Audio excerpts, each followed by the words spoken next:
Yeah, buddy, this is the Bennington Show. I see that you're very Grammy fixated today, and I didn't watch a second of it last night. I'm Ron Bennington. And I'm Gail Bennington. Did you watch any of the Grammys? I did, yeah. I missed some of the beginning, but I watched the majority of the Grammys. Yeah. There were some cringy moments, although I will say that I got turned on to an artist that I didn't know, and I was very blown away by her performance. Lady Gaga. No. Who is this Gaga? Yeah. No, it was an artist named Her, and I thought she was fantastic. Earl, you're the music guy. Are you familiar with her? Somewhat, because she's very, up until last night, she kind of keeps everything low-key. She doesn't give her name. She doesn't put her face on any of her releases.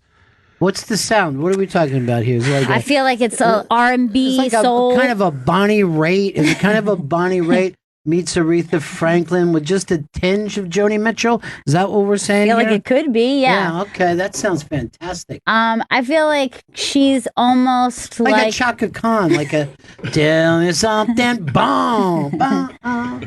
But then there's aspects of her that's like Lady Prince. Oh, well, why don't you get her performance from last night? He just put up the movie Her. All right, let's. Yeah. I'm gonna give her 7 seconds to decide. Oh my God, that's very fast. That's how my ear works. I gotta get a hook. You know what I mean? In 7 seconds. The Grammys are very weird. They're not really releasing any of the performances. Really? You're fucking kidding me. I couldn't find shit online for anything. Really?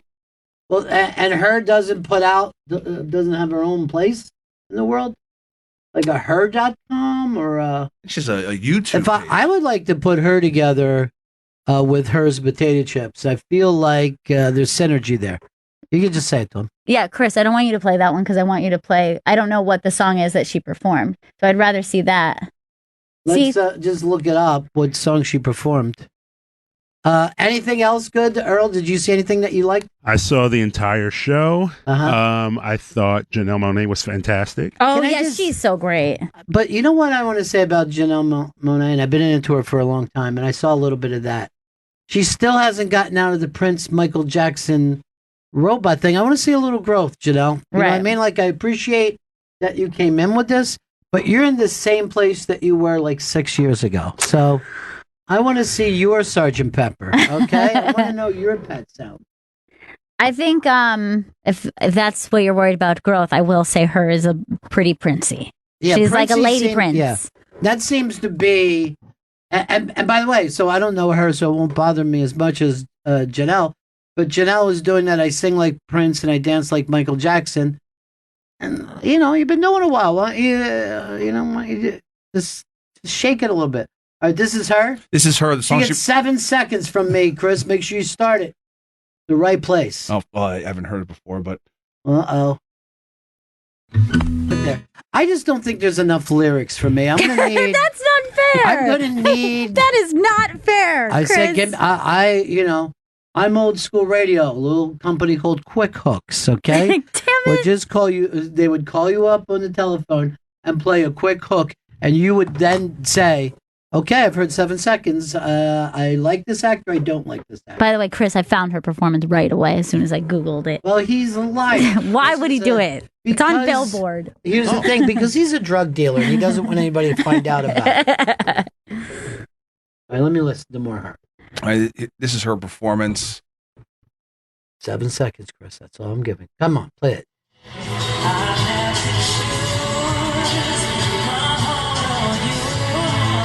Sounds terrible. You didn't play it in the room. Chris, I hate you.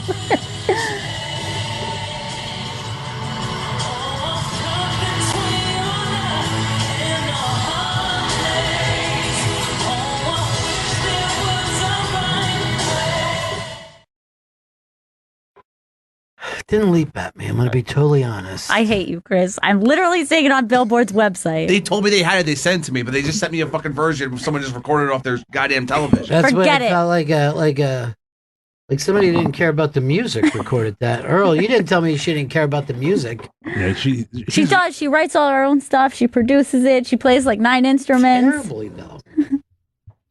Hard Place is the big hit, huh? Hard Place, yeah. Give me the produced version. I never want to hear the live. Okay? All right, give her This ain't a fucking bring 'em back alive weekend, Chris. Okay, I've heard enough. I'll say this: more hooks than a tackle box. This would have Kerry Kurlop twirling his hair. There is something there. If this was speed dating, I'd be like, I want to meet her. Yes, finally. But you can't come in with a shitty produced thing. You know what I mean? It can't be. You got to give it the full effect for somebody to hear a new artist. And quite frankly, Chris, as a guy who's a record guy, and you're out promoting this, you would have blown it. You would have fucking blown it. You would have had to go back to Clive Davis and just tell him that you jerked off in a box. You would have shit canned me, Ron. I don't want you showing up here with a box of donuts. All right, I want something fucking big. There's something about, I don't know. There's like the chord change in there, but it gives me goosebumps. Yeah. I always think that's weird. Like there are some songs that do that, and it's usually a chord change, and I never know exactly what it is. Most of the songs that are like that have been written by me. I'll just fucking, there's something about the way I write. That's what I do before I even put lyrics in. I bang, bing, chum, bang, bang, chum, chum. You're good. I repeated it to do that. And I get that all down, and then I start to find the lyrics.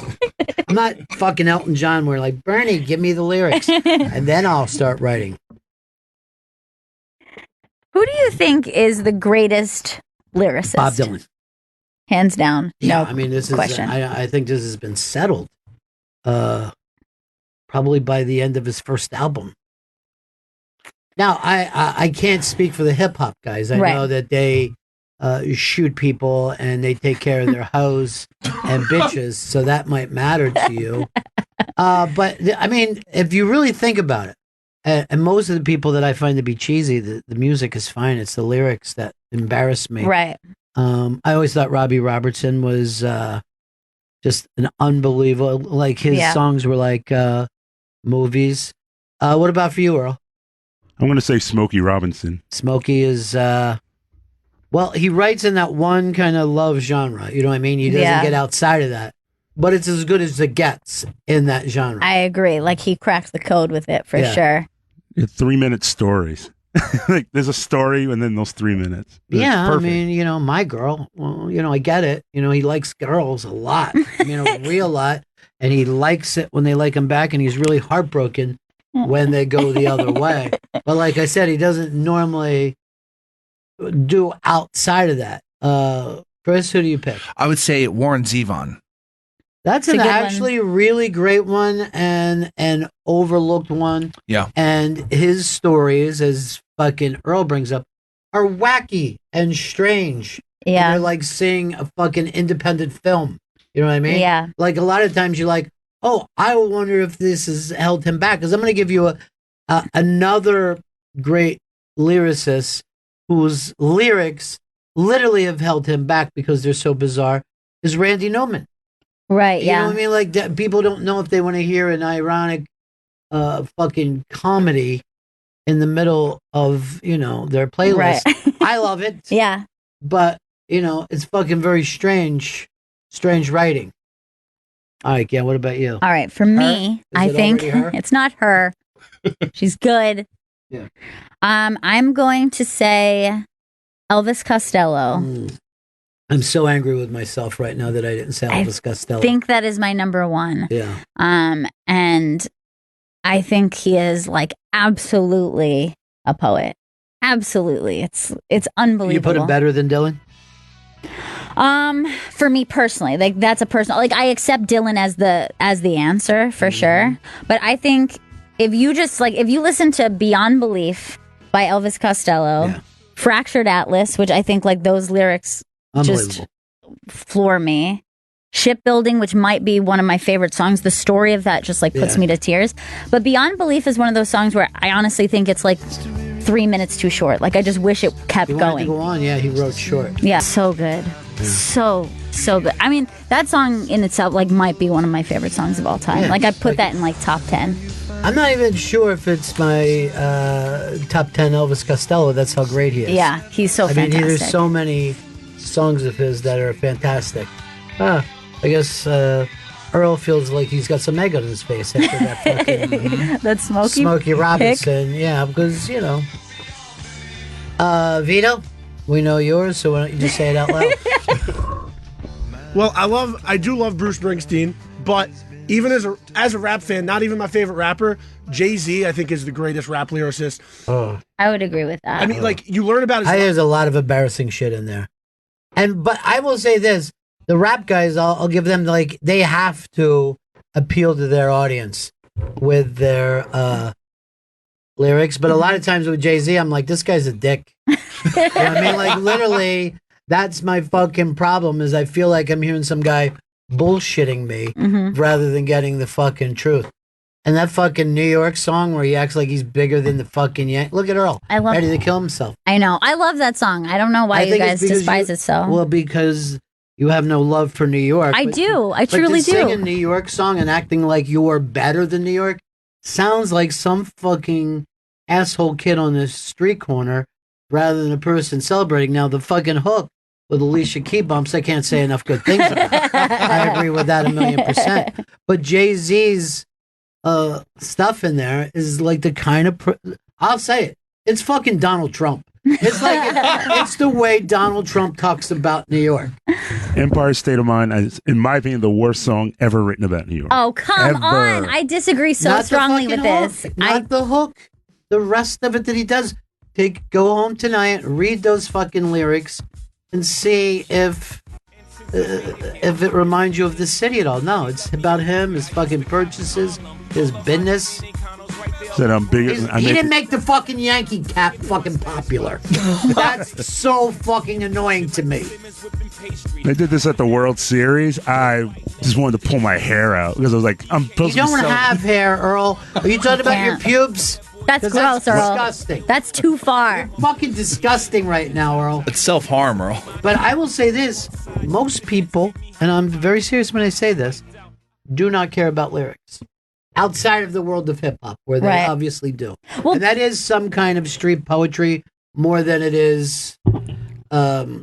obviously, they put more emphasis on that than they do music. Well, I will say that pop music, I think, is probably the worst with that, because you get the hook, you get whatever the production where you're like, let's make it sound like the time. Yeah. And then you put some very non-thinking lyrics. I would say the same about a couple different genres of fucking music.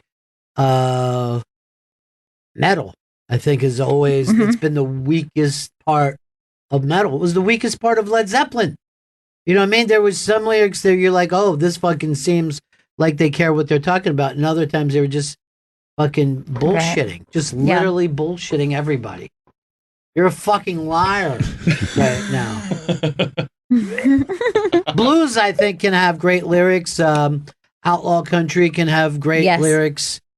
Although I will say outlaw country, yes, but a lot of the modern pop country, some of the worst lyrics you'll ever hear. What word did you just use in the middle of that? Pop. Yeah. That is not... it's not... It has nothing to do with country the way we thought of it. It has more to do with kind of the worst of 70s, 80s, and 90s rock than it does country. The country spirit is missing out of country. And Earl, you know that as much as anyone. You're a fucking country historian. Yes, I mean, they're not like the Johnny Cashes, the Merle Haggards, the storytellers. Hank Williams that's poetry. Well, that's maybe the best lyricist of all time. Yeah, that, and on the blues side, Robert Johnson, 29 gems that he wrote before he was killed. Listen, Earl got poetic on himself. Maybe you're our best lyricist. By the way, I think I'm So Lonesome, I Could Cry might be the best fucking lyrics in American fucking history if we're going back to Hank. So yeah, that used to be a big emphasis on country music. It isn't anymore. It's all, about... It always reminds me of like a fucking Pepsi commercial now. A lot of it's God, beer, and food. What's wrong with those things? I'm just saying. I never once heard food come up. There's a song by the Zac Brown Band, which is a popular pop country act called Chicken Fried. It's all about chicken. One. Delicious. That's Go on. One. It was huge. I don't know. I'll say this. I don't like chicken fried outside of chicken. Like a chicken fried steak is... I don't. Yeah, it's really weird. Yeah. I'm not a big fan. Yeah. First time I had it, I was very excited by it. I was like, this sounds amazing. Now, very let down. Yeah, because you heard fried and steak. These are things you like, but it doesn't mean you should combine them. It's like people that deep fry shit at the fucking carnival and act like it's good. Like deep fried Oreo. Or deep fried tomato sandwich. It doesn't matter what they're deep frying. They just drop it in there. Now, did you see this story where Ellen Page is mad about Chris Pratt? Chris Pratt is a very, it's important for him to be a good guy. He's a conservative guy. And he's on some kind of God fast. And he brought up a church that he learned this. It's kind of an Old Testament fast that is supposed to get you closer to God. And then Ellen Page brought up that this church that he plugged on the Colbert Show is anti-gay, or all the initials that go into being gay these days. So my point was, can you define somebody by what their church is? Because if you want to find a pro-gay church, they tend to be on the outside of the major churches. It's kind of like Bob's church.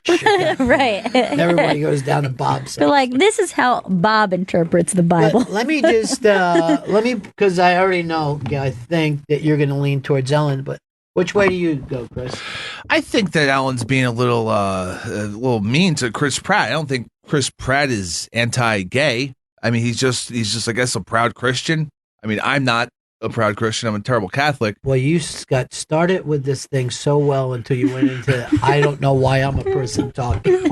So he's saying you can't be, you shouldn't be defined about what the church you went to. Now, if you remember, that was one of the things that defined Obama. He was at that fucking crazy 100%, yeah. Chicago, I think it was called Death to Whitey Church. Earl's been there many, many times. Loves it.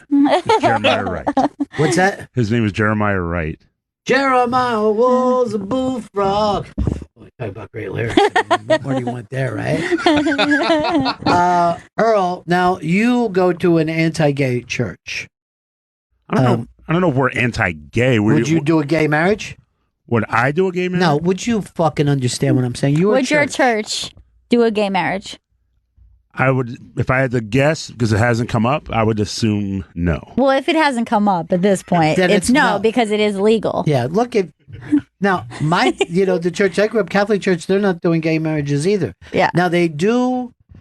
The thing is, they're not pro-gay, oddly pro-pedophile. I don't know how. Yeah, interesting. They laugh over all some of the, Yeah. But if someone says that they are a Catholic, you can't believe that they're, terribly pro-gay or worrying about the gay stuff. Right. Absolutely. I think that I will say this, at least you have to see your church for what it is, right? Like you have to take in that. I think that if you're a Catholic and you deny or not care about the fact that happened within the church, I think that's problematic. And that's kind of what she's saying. She's saying not that you can't be Christian or even that you have to paint this picture honestly, and this church happens to be very anti-gay.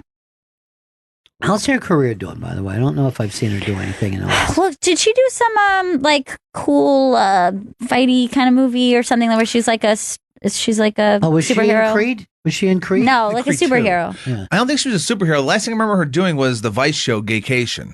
Yeah, that's not a No, movie. we're talking about movies. I think there's a new show. She has a new show coming out. And what's it? But see, that means that her movie career is kind of ended right now. You know what I mean? Like she was like the it girl for a little while, and now she's television. Yeah. Oh, right. The last thing she was in was a remake of Flatliners. That's the last thing I remember seeing her in. So that was 2017. Yeah, that also flatlined at the fucking theater. That was a trip. What was that? What was the last hit she was in? Juno? It's looking like Juno. X-Men, No. which I told you. I knew she was in one of those. He doesn't listen to you, Gail. He thinks women are stupid. No, I do not. Well, why won't you back it up? If you feel that way, it's cool. Just fucking own it. Yeah. Just like he has to own his anti-gay church. Yeah. Own that you hate women, I Chris. don't hate women. Own that everybody that goes to church is going to an anti-gay church, unless it's Bob's church, and that guy's so fucking cool, man. He's cool, and I like the way he said that Jesus wants to be our friend and doesn't care if we sin. Mhm. You know, because he gets it. It's hard being a person. So what was it, Chris? It was X-Men Days of Future Past. I would say it was the last hit she was in. Yeah. That was in 2014. But you know, she's just one of the people in that. Yeah, she's Kitty So Pryde. Inception was probably the last really big, pure movie Yeah. that she had a big part in. Yeah, that was 9 years ago. You're fucking kidding me. Yeah, Inception. I didn't It's really realize. weird. I would have guessed 4. I'm the same way. I would have probably been 4 or 5 years tops. Has that guy made any movies since Inception? The director that Christopher Nolan. I don't Yeah. remember him making The it. only thing that was for me is like every time I think about that movie, it was the fact that I was sitting in the movie theater and all of a sudden fucking Lou Reed comes walking in to the movie theater and I couldn't pay attention to the movie because I was just staring at the back of Lou Reed's head, just like, can't believe he's you in mean here. one of the great lyricists of all time that Yeah. no one fucking brought up? Yes. The great Lou Reed. Yes. Yeah. Chris- And I will just mention that he also wore his 3D glasses well outside of the theater. He was the Smart. only person who didn't take them off. Keep the 3D going. I was Lou. standing outside, like still with the 3D glasses on. One time I was standing behind him and I just go real close to his ear, and I want to play football for the coach. He's like, I did say that. Yeah. Chris Nolan did Interstellar and Dunkirk since Inception. Oh yeah, I forgot. I didn't even fucking know that he did Dunkirk. Yeah. I never Dumpkirk. watched that thing. Crazy. He sucks. I wouldn't say that he sucks. He's totally a great visual director. Hot takes Chris Stanley today. But I don't know if he can make you feel about the characters. That was my problem with Dunkirk. No, wait, that wasn't Inception. That was Avatar. Damn it. Messed So up. you fucked up? I fucked up. It was Avatar. Okay, so that's another one of your Jim Cameron fucking things. Now he's putting out 4 more avatars. And I'm not making it up. He's got 4 sequels planned. Yes. And they're all standalone movies. You don't have to watch. I think they're going to be at like different times in the Avatar universe. Great. Okay, get to see ancient Avatar. Here's the thing. Are there any Avatar fans? Like, was anyone Yes. like, we must have another Avatar? Well, first of all, Avatar is the biggest movie in the history of the world. Second, the Blue Man Group fucking loves Avatar. Nick Ballmore. Hey, Ronnie, how are you? Cool, man. I was actually going to call you in with a topic today, but I think you raised a really interesting point. Do you think we're going to be able to be fans or supporters of anything anymore, whether it's a church or a political party or a sports organization, without having to own everything top to bottom that they do? It's a really interesting question, and it feels like no. Yeah. You know, it feels like whatever statement you make about anything is now a political statement. Right. And I will say this is like problematic, but it's like if you see somebody, let's say on Twitter, and it's a celebrity and they say, oh, this thing is wrong, I'm against this thing. And then you turn around and see they're doing an iPhone commercial and you're like, well, that's not a great company for these reasons. So now even you take someone's political, and people are allowed to do that. I own an iPhone, but yet it kind of holds, you look at things differently, I feel now. Yeah, of course. I mean, first of all, you can't wear clothes without Yeah. having some awful fucking history to it. But I've always, I've stated this for a long time that I want every Muslim and Mexican out of the country. And now everybody acts like that's the only part of me. You know what I mean? But there's other things if you get to know me.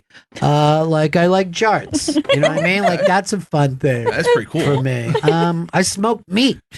That's interesting. You're fast. I have a book about baking bread that I hope to try out one day. Okay, so it isn't just about removing all brown people from this country. So don't judge me on that until you've walked in my loafers, and I refuse to have any shoes that have a tie. I'm not going to use shoelaces. Oh, I can't believe I haven't brought this up. There is a fucking comedy out about Ireland in the 1990s. It's Northern Ireland. And it's called Derry Girls. And it's the best fucking thing that I saw. I watched it all weekend. Have you guys ever seen this? Yeah, I've watched it. Yeah. What? I'm telling. I watched it because you texted me and said, "Check it out," and I binged it in like a minute. I loved it. Vito, what about you? Have you seen it? I have not seen it yet.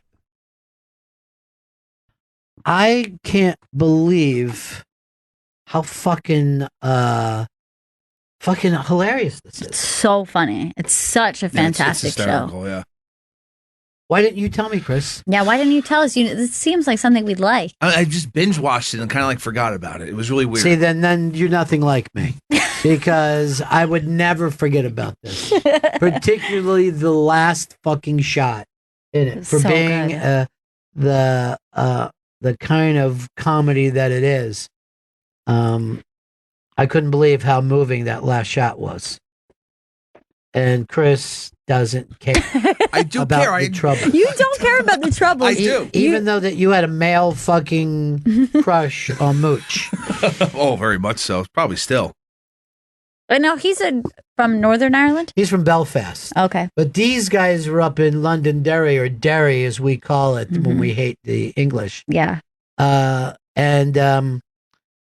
thought that was amazing because I didn't know that you could be that far up and still have this shit going on. Oh yeah. For some reason, I thought it was a real, Belfast thing. But Shrekalov is the one who wrote to me and said, "You will love this." And, I always have people tell me I love stuff, so I never know whether I will. And man, like right from Jump Street, I'm like, this is one of the best comedies that I've seen in years. That's so good. And also, there's something about the fact that it's like 22-minute episodes. Yes. That you just like crush them really fast. Here's the other thing. I miss at least every third line because they're fucking yeah. up such a strong thing. And I still enjoy that. Some people are like, wait, stop. And I'm just like, let it fucking flow. Yeah. Because the way they say things is like half of what makes it hilarious. Hilarious. It's got, it's kind of a humor that Americans don't even duplicate. Well, Yeah. Like some people try it, but we're never going to be able to pull it off. But so that's, no, what did I say? It's called Derry what? Girls? Derry Girls. Derry Girls. And yeah, to watch something about 15, 16-year-old girls, I would assume I would hate it. And for some reason, Shreka had the bravery that Chris Stanley obviously lacks. Because Chris, you've never brought in anything and said, "Ron, check this out. I'm sure you'll love it." I just take your suggestions. Like, why don't you give back a little bit? Why aren't you that kind of friend? Yeah. I see the hipster gang that you hang out with. Did I tell you that he finally gave me a picture of his Super Bowl crowd? Yeah. And it's fucking pure hipster. diverse. Yeah, everybody. It's black, it's Hispanic, it's up to Muslim. You might be the only pure white guy. Plenty of South Americans. I think I am the only pure white and definitely in that picture. It's a cool apartment too. It's like a good look. Man, it's a great apartment. Yeah, it's big. Yeah, it's a townhouse or whatever. Brownstone. How far away is it? It's like 45 minutes by the train. What are they paying? Let's see. How many bedrooms? It's 3 bedrooms, 1 on each floor, and then there's basement. And they're paying like $1,500 each for per floor. Okay. It's 4 bedroom. Okay, which is it? It's definitely 4. The top floor is 2 bedrooms. You're going to be the worst realtor in the fucking history of New York. And you have to remember, fucking Trump was a realtor. Do you see that they're tearing down his first big building? I didn't see that. When he bought the what's that Hyatt across from the train station? Grand Concourse, maybe Grand Central Station. Yeah, but that's not the name. But of the name of the Hyatt. It's the Hyatt, the Grand Hyatt. Yeah. Yeah, the Grand Hyatt. Yeah, they're tearing it down because it has too much of a late 70s fucking glass look. Smoked glass. Yeah, it is smoked glass. Very trendy for some reason in the 70s. Yeah, we loved it. It was the look of every fucking Fridays, and all the Fridays ripoffs, that we had this dark wood, fucking smoky glass, and then the rails, just rails everywhere, and then ugly tchotchkes up on. Isn't this fun and lived in? It's the Edison Bowl of the 70s. The fact, do you realize that there's not a funny person that ever gives themselves a little? You gotta let it out. You gotta be dry, bro. Dude, can I tell you? He looked at, like, he delivered it, then he looked, and he did that. It's like he was shaking up and down, like, right? I can't believe how good I am, guys. There's all the edits and bumps today. Here's what everyone likes: a guy that drops a good line like that, and then just stays quiet, lets everyone else go. The fact that you started like a little dog, fucking begging for laughs. Vito, what do you look like you're trying to bring up here? Dairy Girls too? Are you watching anything that we would care about? No, this weekend I did not binge anything. The last thing I watched was Trigger Warning that Earl brought up on Filtered Excellence, and then I watched the Mr. Rogers doc. Wait, finally. don't run through it. What was Trigger Warning about? I don't even remember because I tuned Earl out. It was it's this show by this rapper Killer Mike. Each episode. Oh yeah. I saw the previews for that. I'm like, I don't want to hate this guy. You know what I mean? Like, I don't want to fuck. I don't want to sit there like Nick DiPaolo watching this fucking show. You know what I finally watched was Fire Festival. The Fire Festival. Oh yeah, what'd you think? Did you watch both or just one? I just watched the Netflix. I thought, don't bother moving on. yeah. I'll only say this: I am so glad that I didn't watch the Hulu first. Because I think the only way that you could follow the Hulu one is if you fucking watch the other one. Yeah. Like some of the same people pop up in it, but you wouldn't understand what fucking went wrong and why it went wrong. Vito, you look like you disagree with me and you got Hulu as number one. I think Netflix is a much better documentary, but I thought Hulu was good to watch first because you learn a lot about that Billy guy and it gives you backstory into the better documentary. No, I think that you just happen to watch it that way. I think you learn nothing about Billy or what his business was. And they have him on camera talking, and you get nothing from him. Oh, no, he is a guy who, for some reason, had no idea that the hard questions would be asked of him. And he gave nothing back. I didn't realize he's actually interviewed in the Hulu. And supposedly they gave him money for it. Hey, who's your intern today? No intern today. Vinay take off again? Vinay told us he was going to do Mondays, and it looks like it's not working out that way. I don't think Vinay's going to be back. We'll see. I think he'll be back. Did he, Chris? Do you need to take this over? I think I have to crack the whip on Vinay. Well, I don't want you to crack the whip, but it looks like he's not going to do this. Crack the code, not the whip. That's a very point. Yeah, I'll talk to Vinay. I'll give him a call after the show to see what the fuck is up with him. I mean, calling out is fucking ridiculous. All right, maybe it's me. Maybe I'm the one to do it. Someone with a gentle touch. I won't be. All right, let's have Gail do it. Because you look like you're involved in a cover up right now. No, it's no cover up. It just I thought maybe if you didn't hate him so much and be anti Vinay, he'd want to come in. Maybe if he did a better job, I wouldn't have to be so hateful towards him. It looks like it looks like he doesn't want to be part of this semester. It was just a miscommunication with Mondays because he was added late, supposed to have an intern on Mondays, told me he was going to be able to do Mondays, and then said he's no longer able to do Mondays. What does he have, gym class? I think it's homeroom. Homeroom should be early in the morning, Chris. I know. You might be lying to me. I got an incomplete in homeroom one year. I didn't even know that could fucking happen. What was homeroom anyway? What was the point of that? They had to you went in with, you would have been with the A's and the B's, and they fucking say, okay, you came to school today. So it's just for attendance purposes? Yeah. Like a check-in. And then sometimes you would hear the announcements. Okay, got it. Yeah. Freshmen, remember that this is your time. Let's jump up over here with Karen, but in a very good fella's way. Karen! Hey, Karen. Hey, Ron. Hi. Yeah. Are you watching season 2 of The Marvelous Mrs. Maisel? I put it off up to this point. I haven't watched it. I'm sure, hopefully I'll get a flu and watch it. I wasn't crazy about where we ended up, and then I didn't like the previews. They're still giving her every award that there possibly is. Right, yeah. I haven't watched the show at all, so I kind of feel like... You'd love it. It's girl power. Okay. You know, like, hey, Here's what I don't like about it. That Mrs. Maisel, her stand-up is she's angry at her husband and the kids and just gets up and rants and the place goes like she's not. There's not really, enough punchlines. You're well, saying. it just doesn't happen that way. It just doesn't happen where you can go up and talk about your day and the place will go crazy. You know what I mean? It's not fucking true. Now, this was the crashing episode that I thought might get people talking because Dov Davinoff played an old school, kind of harsh comic who gets taken down a few pegs by the up and comers. No discussion. It's no pro or anti. And I'm like, I guess people don't like to discuss comedy. Interesting. Yeah. Or they're not watching Crashing. I don't know what it is, but, in the meantime, why am I doing these unmasked then? You to look into that when you get Vinay back in. Go ahead, Karen. Are you watching True Detective? I started it and haven't kept up.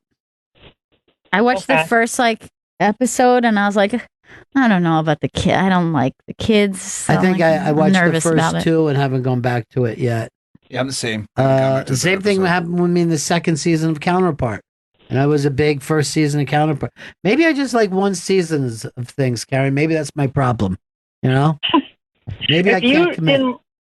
If you didn't like Mrs. Maisel's comedy from the first season, you're really going to hate it in this season. I like the way you say that, though. That's enticing. Because I don't mind hate watching stuff. Now, people love her, and there was a certain comic that was a woman comic and was talking about a bad date, and she was on, and she goes, and then the worst thing, he's a writer for Mrs. Maisel, and all kinds of women in the room popped at the Village Underground. They started clapping, and then she turned around and said, that's not the way I wanted that to be. It's amazing. Which I never in my life would ever go back on a pop. You know what I mean? Like if a room started clapping because they thought I was a white supremacist, I would just, that's right, ladies and gentlemen. Go with it. Let's just keep rolling then. I've won you over. Yeah. We're all on the same page. We got it, folks. All right, Karen, I'm going to try and remind me to watch some of those because I forget. Okay, thanks, Ron. TV has become a responsibility for all of us. It has. Hey, Robert, Michigan. Hey, Ron. I heard you talking about the Fire Festival. I saw in the paper this morning, or in the news, I don't know where you read the paper online, that dude from Fire Festival, Billy, was in jail. Or, no, I'm sorry, just back to the start. He's in jail. He's paying off people, calling him his groupies. They're really hating him in jail, and I think he's having a really hard time. Hopefully everyone gets kicked out of that. Jail is hard for everybody. Nobody has a nice fucking time in jail. And a guy like him that's brought some infinity with it, and also a guy who's as jive as he is. Jail might not be the best. I mean, you could go to jail and have like a somewhat of famous crime and have the inmates hate you, or the guards hate you, or anybody can hate you. It's not a big deal. You know what I thought was really surprising about it is Ja Rule was much more involved than I thought he was. I thought he was just like Ja Rule slapped his name on this thing and he had no idea what was going on. I didn't realize he was taking meetings. He knew what was up. Well, watching this, and I think everybody has seen Fire Festival, whatever the fuck it is, by now that wants to see it. But I never watched a documentary where I hated everyone involved, including the people that got ripped off. Like I hated any venture capitalist that was stupid enough to listen to this guy. I hated anybody who thought, I'm going to get tickets to this shitty show. Oh, yeah. Well, that was the thing that was actually made the Fire Festival so enjoyable when that news broke. on the internet that day was just that it was everyone involved sucked so much that you didn't feel bad for anyone who was stuck there. You didn't feel bad for anyone who. What about Blink 182? They don't suck and they pulled out at the last second. And that made me mad too. I was like, if you knew that this wasn't going to be the kind of thing, you should have warned the general public. Well, I think they might not have known what a shit fest it was going to be to live in. Right. But their technical people were like, "Oh, we can't do our show." I mean, as far as no one went up on stage, it looked like the stage was too small to begin with, and I didn't see any fucking equipment up there. That's another thing I didn't know. Skeleton of a stage. I didn't realize that no one even performed. I thought like, oh, they got there, the situation was bad, not all the artists. It didn't even look like they had techs. No, it didn't look like they had fucking speakers set up. They didn't know. They didn't know what the fuck they were doing at all. And despite the fact that that came about 24 hours before, they could have went, we really fucked up, guys. This isn't happening. But they just let them get on those planes. Well, first of all, they could have stopped them before they got to Miami. But once they were in Miami, they owned the plane. They should have just said, let's not fucking pick up people. Mm-hmm. You know what I mean? We don't have anywhere to put. This is why Billy is like a fucking sociopath, because he was just thinking that his own reality, like he didn't even run like, oh fuck, I'm stealing money. Right. He just wasted money. He just fucking wasted money. Yeah, $27 million or whatever I think the final count was. It was He's just fucking pacing around. And like, he was in this shit with them. Exactly. Like, But here's the deal. Why would anyone give $27 million to this moron? He wasn't a music promoter. Yeah. Like if you're going to do this show in Miami or Las Vegas, where they normally you're just bringing in DJs and you have lights. It's really fucking hard. Yeah. It's a really difficult thing to pull off. You guys have booked our shows. You know how much work it takes. Yeah. And how you got to get people in and out. And you got to go, oh, is this enough of everything? So even if you're in a place that does shows, it's fucking hard to act like you could just turn a fucking island in the tropics into something. To a venue. I don't know. I've been to the tropics. I don't want to be without an air conditioner. I would never say I'm going to sleep on a fucking tent in the beach. I got to fucking... Well, the one, anyone who gave him any negative feedback, he just shit can. Like the one guy was like, yeah, I stay on the island. There's nothing but fucking mosquitoes everywhere. There's no way anyone's staying in tents on this fucking island. Like the foreign Yeah, dude that guy quiet. was great to get out too, man. He was like the only fucking dude to me who looked like I'm not worried whether I'm keeping a job or not. Yeah. I'm not going to be part of a disaster. fucking dumpster fire. Right. Was that the guy who was like, we have to use a ship off the coast?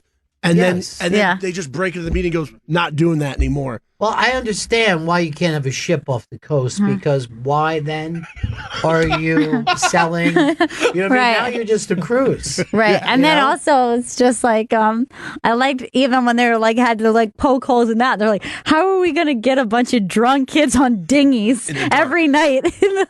With no lights out here. Yeah. The danger of that. That is fucking true. There was no solution. Yeah, they didn't have a dock. Yeah. You know what I mean? There was no dock for a fucking cruise ship. If you got to run those people out four at a time, back and forth. And just the weird thing that this fucking guy, Billy, who fucking seems like an idiot from the Hulu documentary, was able to convince everyone around him, every single person, to fucking stick with him to the fucking end. That's called being an entrepreneur. There is a thing. Because we've had the Steve Jobs success and all that, and those people are eccentric, right? Everyone believes it. I've talked before about meeting those guys before the bubble went, when they used to buy radio fucking spots. And they had a product that was going to turn at the time, this was going to be an amazing thing. Your phone would be in your computer, and you'd be able to talk through your computer, and you would do it for free. Basically, you know, what people think of as a phone now is like a mini computer, and they have more money than what to do with it. And they fucking gave us money. we never really worked out how you could fucking do the, Right. you know what I mean? We're like, hello? And, that guy went on to do another business, like Right. his name is in Wikipedia. He's out, doing stuff. And that's how they just, look, how many startups tube out? Most of them. Yeah. Yet everybody feels like we are changing the world. The number of fucking people that were like, with this, if you watch this video, you're going to get these coins. And then when you can take these coins and buy trips and stuff like, and we used to get all the tchotchkes sent to us. We just took their fucking money over and over and over. And we never, then we would sit around and go, so how do we sell this during a commercial? Right. And it would just be this long thing. And that's his original fucking company was stupid as shit. Yeah. Oh, yeah. The magnesis. It's a credit card that's heavier and metal. That's it. That's it. That's it. Yeah. It was your credit card. They just took the strip off of your credit card, slapped on a piece of metal, and then you're using your credit It's card. so And they had dumb. a house in Soho, though, so there was that. Yeah, like a because clubhouse. but guess what? Based on investor money. Yeah. He took the investor money, didn't make his product any better, got a fucking party house. And a Because Porsche. these motherfuckers are trying to live a lifelong frat life. Yeah, That's why exactly. they're exactly the kind of people I don't like to begin with. They're listening to the kind of music I don't like to begin Yeah. with. The models, yes, I like the models. Yeah, they're friendly. But that was a commercial. Yeah. That did not represent It's anything. amazing. And like, why would they be able to sell that that's what you could do? Yeah, Like, that's- even if they could pull off a music festival, then why would they be able to just like hop on jet skis and like eat like great food? Hang Like, out it with does. pigs. The pigs seem like a really big selling point of this That's whole not thing. even the same fucking island. Yeah. It It's lost a fucking pig island. the commercial lost them the island too. Right. And they never owned the island. He was just lying to everyone, saying, "Yeah, we got this island." Okay? He lied about everything, lied- and that's why this is the thing that makes me think about venture capitalists. You're supposed to be so good with money, but you're giving money to people that are lying to you. He wrote down lie facts. Yeah. Yeah. And that's the fucking trouble he got into more than the festival. The festival brought the fucking heat on him. Right. But what he was really fucking in trouble for was lying on these fucking Yeah. reports. He said he had millions, 2 million in Facebook stocks and had $1,500. Yeah. He said his company was worth 90 million and they'd only done 400,000. You mark my words, because this is the new American dream, this fucking bullshit. Just saying something and not being able to back it up and then lying about why you didn't back it up. One day, we're going to end up with a president exactly like that. Who just says things without any idea. Dude, I just read the fucking Chris Christie book. The transition was so nuts. The fact that fucking Christie, Bannon, Jarrett, and I guess Reince Priebus were all on the same team and were working against each other. It was fun. It's really an interesting read because Christie is still very pro-Trump. Right. You know what I mean? Like, he likes Donald Trump, believes in Donald Trump, but then he was like, I don't know what he was doing fucking Mike Flynn. I told him 8 times, this guy's a fucking crazy person. This is the most amazing thing to me in the whole book. So they're ready. Mike Flynn is like a right-hand guy.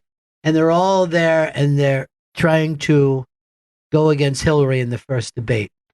And Trump hasn't debated before, and he really, he hasn't worked in government before. He's not a guy who likes to sit around and practice. You know what I mean? He's like Allen Iverson. He just wants to show up at the game and fucking score 33. He doesn't want to go to practice. So they're prepping for this. And Mike Flynn goes like this. All right, I got it. Why don't you just, right off the bat, say, I am pro women's choice. Women have a right to choice. He goes, it'll throw fucking Hillary off and she won't have shit. And they all sat around and they're looking, and Bannon's like, we can't do that because, we're going to lose the right. We'll gain some people in the middle. We'll lose the right. This is how fucking Trump doesn't care whether he's pro-choice or not. Right. Neither did Christie or any of them. They're Right. just like, who do we... Exactly. They're appealing to people. You Yeah. would think would be a major moral decision. Right. And it certainly feels that way to their hardcore followers. To know that this dude, he doesn't care. Mhm. What helps me win? Fucking just, we're all just fucking lemmings. Hey, Alan, what's up? Hey, Ronnie. Hey, everybody. So a little inside baseball from the production end of that fire festival. Yeah. The sound and lighting crews had been contracted a couple of weeks, maybe a month or so before, because they had to containerize the equipment, all the lighting trusses and speakers and mixing consoles, all that stuff had to go in containers to get shipped down there so it could go through the regular import-export process. And that equipment sat in the containers for over 4 months. I mean, almost a month beforehand to over 3 months afterward, those guys who owned the equipment had their shit held hostage. Unbelievable. That's ridiculous. By the authorities, and they were the first ones to realize that this thing was going to blow up in everybody's face. Yeah. And they started sending feelers out through the quote unquote roadie community, going, "Don't take this gig. It's gonna blow up." And Well, again, it was not. Yeah, again, it's very difficult to set up and do these festivals, even when you have everything. This was a place without electricity and fucking No infrastructure. water and fucking buildings and toilets. Think about even just security, like gates and the way they have to move people in order not for chaos to happen. There's like a lot of shit that goes into that alone, let alone like zero infrastructure. Right. I mean, that's crazy. I mean, the army has to go in and build bases sometimes. Like $1 billion. Right. It's like $1 billion to put something in the middle of Iraq. Right. The generators alone for that would have been something on the order of 2 40-foot containers, and they were not even on the island when all the equipment started showing up. They had no power. It was ridiculous. Why were they sitting there 2 weeks out, a week out? Because he would have been found out. He was just giving himself as much time. But why wasn't he growing a mustache, fucking dyeing his hair, and getting the fuck out I of don't Dodge? know. no sense. The fact that I was surprised he was there on Yeah. the day. I thought for sure that, of course I had read articles about it, but I thought that he was, off somewhere and had to be grabbed. He was pacing around when they said he was just getting on like the 4-wheeler and like stressed out, man. Thought this was going to go, and then come back and just be like, boy. All right, what are we going to do? I just, And then he'd hop on it again. Clear the head. now, to go back to your Ja Rule thing, Ja Rule didn't sign anything, right? Right. And like I said, I think this shit that they got him on had less to do with, you really fucked up with the concert. And they focused Punch it more out. on, you're a dummy and a liar and a fucking crook, Right. Yeah. Like your whole company was bullshit.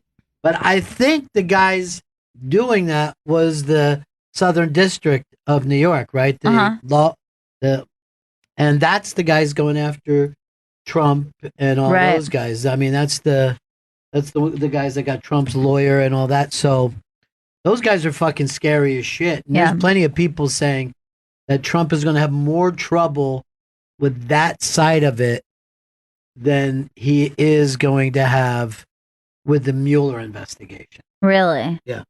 That the Mueller investigation, it's hard to figure out why he did, the way he treats the Russians like he does. Mm-hmm. That's a difficult thing to figure out. But the fact that this paperwork might be as shitty as the fucking Fire Fest. You know what I mean? Like, That's kinda great.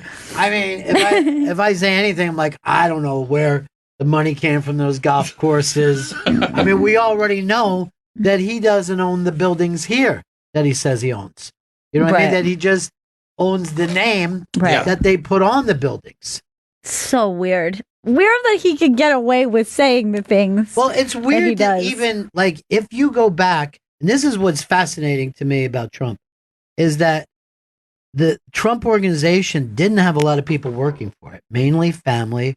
And when he ran for fucking president, it wasn't that fucking different. You know what I mean? Like, there wasn't a lot of people involved.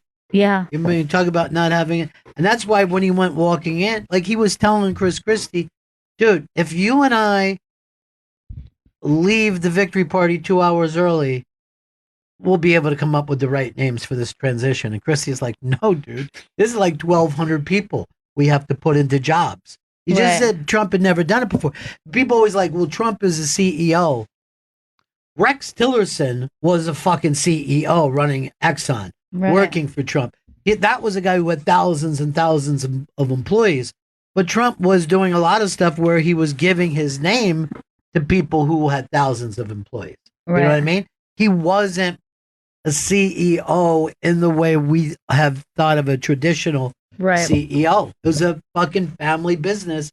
And the business was selling the brand name. And there's, we know plenty of artists who'll put their name on anything. You know what I mean? Yeah. Fucking tchotchkes and cups and whatever. That was the Trump business, Right. We'll give you the Trump name, and here's the deal that you have to make. But it isn't the same as all right, how many people do we have working here? How do we set up their health care? How do right? He wasn't in charge of any of that. It's like saying athletes who put their name on a sneaker are running a sneaker company. They're not. Yeah. You know what I mean? There's a sneaker company and they get paid either a salary or bonuses. But they don't know how a sneaker is made. They'll go like this. I like red and I would like a picture of me on that sneaker. And then there's always people like, I designed this perfume. I like peach. So I said, they gave me a stick with one smell on it, and I liked that one. Then there was another stick. I didn't like that smell. Yeah. And that's how they designed their perfume. So I went with peach vanilla, not peach grapefruit. And that's why this means so much to me. It's a way for me to express myself through odor. Through odor. Sean in Jersey. Hey, what's up, guys? Hey.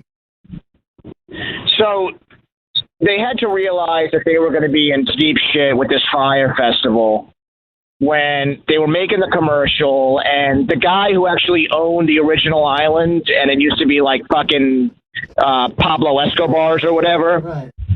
It was like, look, I really kind of don't want that label associated with my island. Like, should you maybe keep the Pablo Escobar shit out of there? And that main guy and like Ja Rule were like, yeah, no fucking problem. And then like they aired the commercial, and like in the first 5 seconds, you had like giant fucking white letters that said, "Come to Pablo Escobar's island." Yeah, and it was just it never was fucking on, but I don't know why. I guess everybody wanted to keep their own checks coming in. I guess so. It is shocking that there wasn't a bigger mutiny. There was no mutiny. Like nobody said, like, no, dude, like you don't understand. We thought this was gonna we could pull it off, and now I'm seeing everything. It's just shocking that even up into the end, everybody, there was still a crew at all.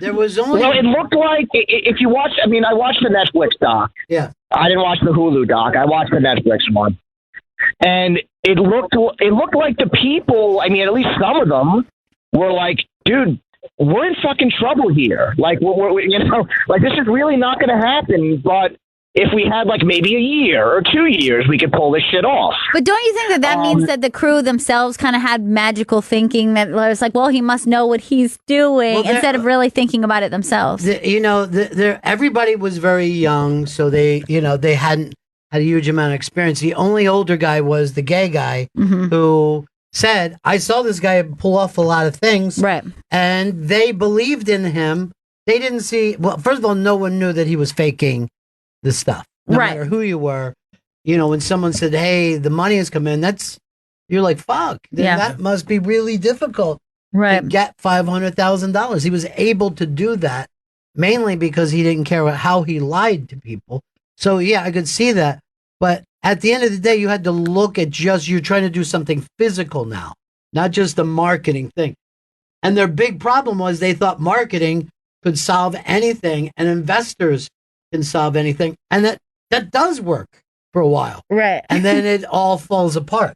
Right. That's true. But for a while, and if you read this Chris Christie book, I think it's interesting. Some people are mad that I'm even bringing it up, but Chris Christie gives the inside of this. He is his friend. He has been there the whole time. There was a big difference in running a campaign and setting up a government. It's two fucking different skill sets. Yeah. And Trump originally, and all you have to do is look at the number of people who were fired or indicted or whatever. I mean, that should find out very quickly he had the wrong people around him. You know what I mean? He had a ton of the wrong people set up. And from Christie's point of view, is that he should have been the guy. I mean, he's honest.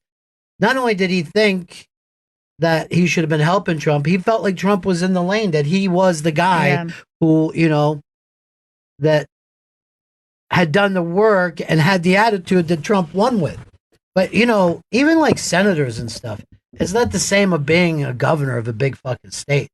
Being a governor normally sets you up better to be president than coming out of Congress or the Senate because you're managing the state. That's why we've had a lot of people who were governors of like Texas or California. Sure. Yeah. Who, it's kind of like being the president of a state. Let's go over to Ben. Ben, what's up? Hey, Ronnie, Gail, Chris, Earl. Hey, to me, I just saw last week that they were suing the gals who were in the video, and which plays into what you were talking about a minute ago with branding. So do they have any responsibility? They were in the video, but then also the people on Twitter who were promoting it as well.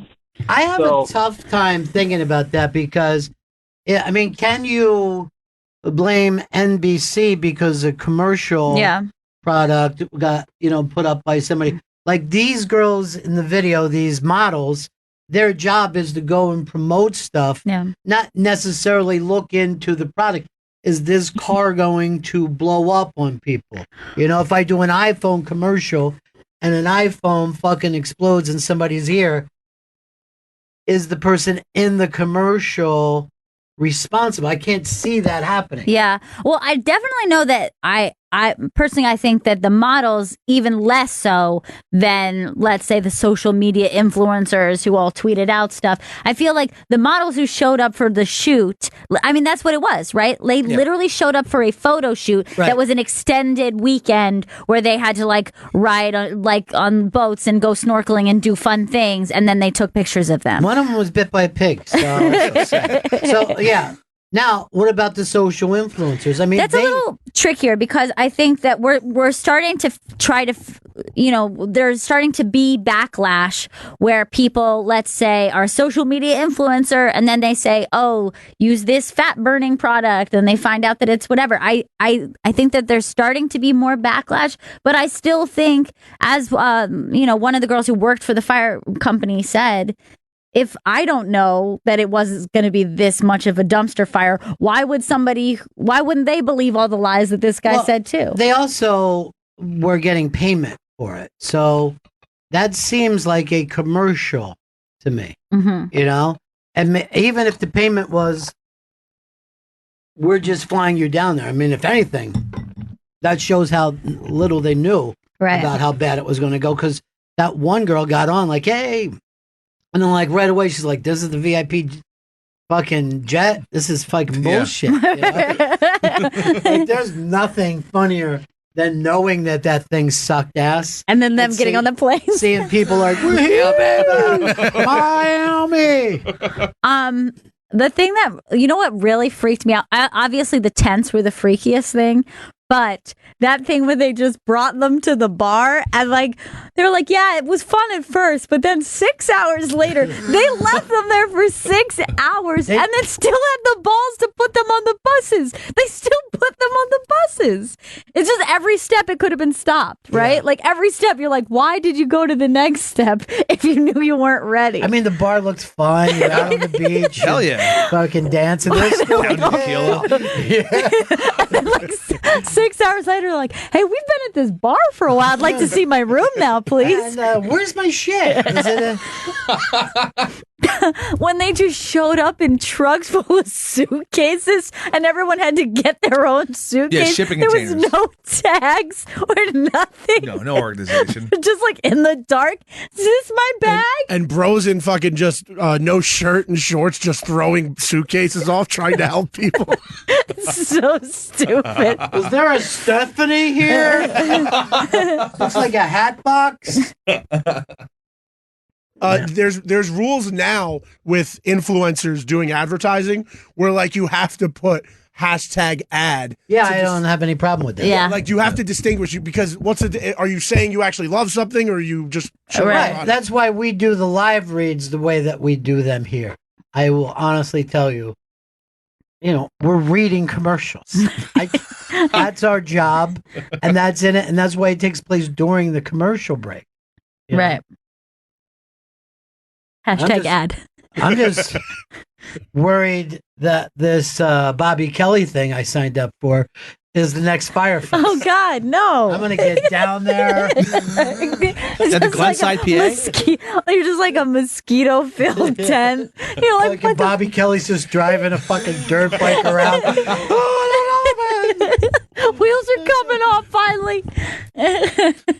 That's Ron with Robert Kelly, Jim Florentine, and Rich Voss. Friday, March 8th at the Keswick Theater in Glenside, Pennsylvania. KeswickTheater.com for tickets and packages. I'm calling it the Comedy Fire Fest, I think. Yeah, you want to tell the influencers. Bobby Kelly was on that cruise over the weekend that everybody was doing, and he showed a picture of his suitcase.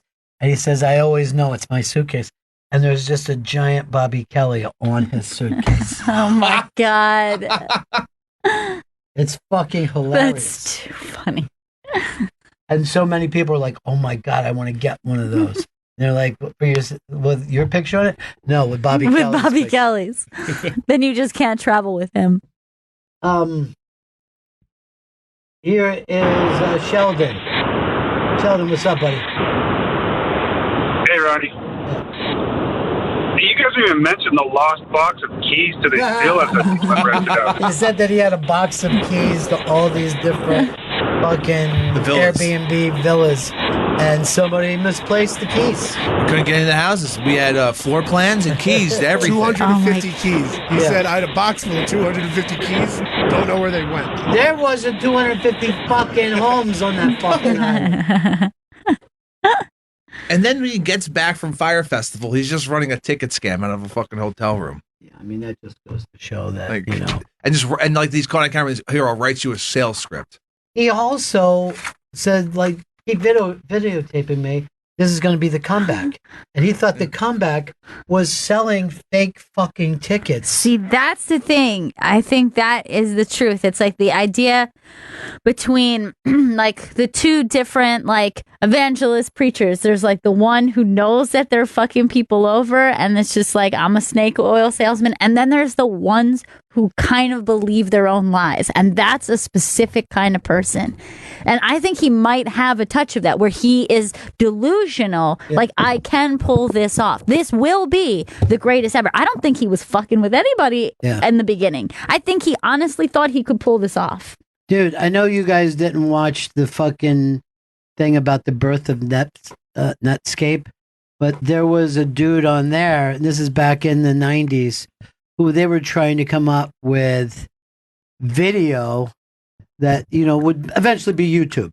They were struggling for years. How do you capture video? And the whole point was, if you can shoot something in real time, we're changing the world. People are going to be able to see blah, blah, blah. They were all changing the world. Well, this guy was basically had some videos on a fucking hard drive. and he's showing people. And he was a pastor in a past life. He was on the run and had that kind of stuff, right? And he's basically like, look at this. This is happening right now. Holy shit. People are giving money, right? He puts on a fucking... Now, this is the guy who's running from the fucking feds. He's on, like, Virginia or somebody's top 10 fucking list. So he's got his hair dyed, and I think he purposely gained weight, all this kind of shit. He puts on a fucking show to launch this thing, right? He has the Who in this fucking show. All these major country acts, just every kind of genre. And this is supposed to be live streamed, and nothing was live streamed. But he was crazy enough that he's running this huge concert with the fuck. What does it cost you to get the Who to show up and do something? And none of it, everything was a lie. Every fucking thing. This happens. It's a weird part of the American dream. You know what I mean? Yeah. That, hey, if you say it and you sell it, the money will come in and then we'll use that money to get something else. I mean, I've been through people with this in the restaurant and club business all the time. They will have a grand opening party like you won't fucking believe. And they'll spend every penny and more on that grand. They'll borrow money for the grand opening party of their brand new nightclub. And then the second that it's time to start paying people, they can't, because they had thought to themselves, this club is going to be packed every fucking night. Right. All they saw was the upside of the club business. Yeah. Never once the downside. And the second, the fucking cash flow is a problem, everything falls apart on them. You ever been in a restaurant where you're like, oh, this won't be here long? Like a new restaurant in your neighborhood, and you're like, oh, I can see this. And always, sometimes it could be 6 months to a year, but sometimes it's literally 3 months. And you're like, holy shit, you couldn't keep it together that long, because you could see whatever they did on the front end. Yes. They just sunk all their money. And then, like, by the first month, they're like, we cannot pay rent. Not only that, I've had friends. That's why I'm even bringing it up. One guy was like, he wasn't even a manager. He was more like a maitre d' at our place. And he and his chick had opened up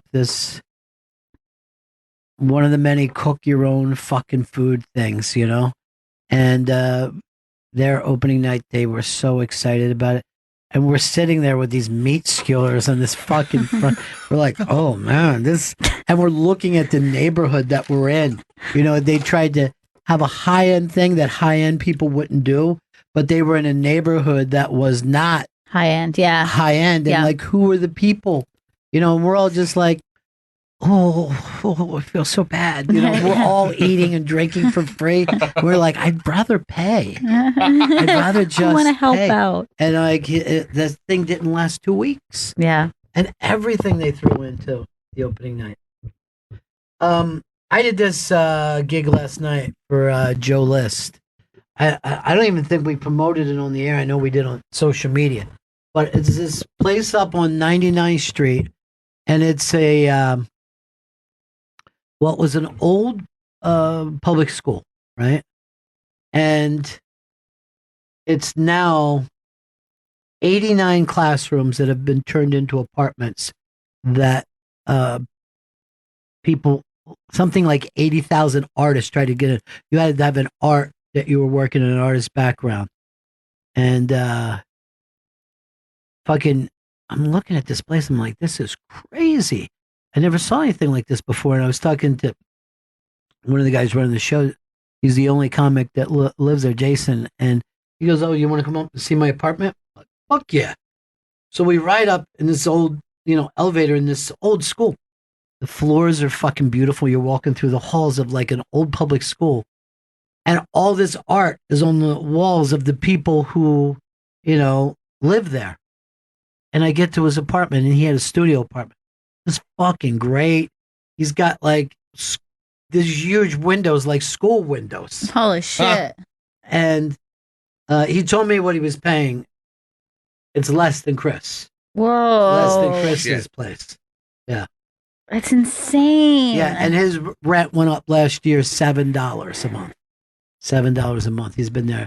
But so they put on this gig, in the cellar, and a lot of the artists were there. And there was also like a salsa dancing thing going on. Like they're just constantly. I'm like, this is the old school New York Oh, that yeah. people fell in love with. When Larry David, the place that he lived in was one of those places, and that's how he met Kenny Kramer.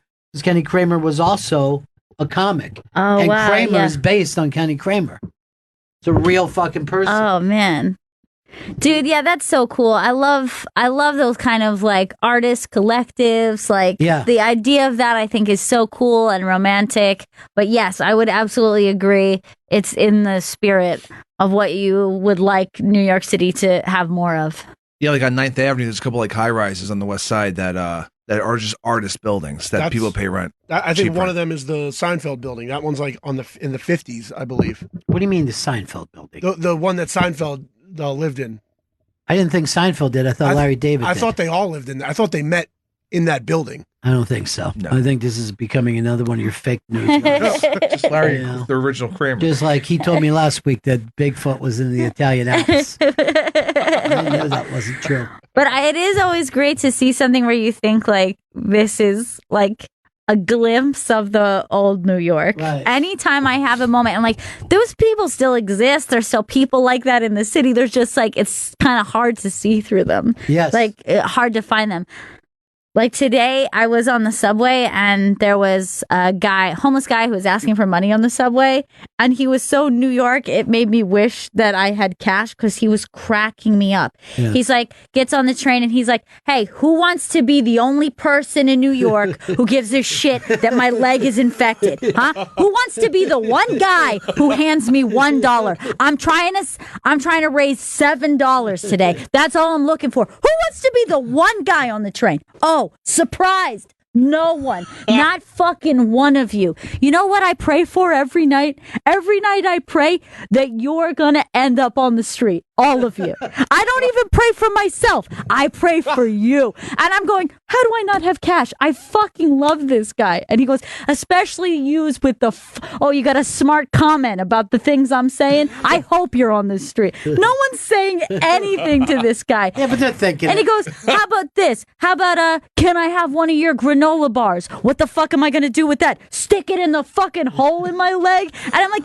this guy is amazing. This is real New York. This guy actually deserves money. I was so mad that I didn't have cash. Yeah, those are the kind of guys that you're like, you know what?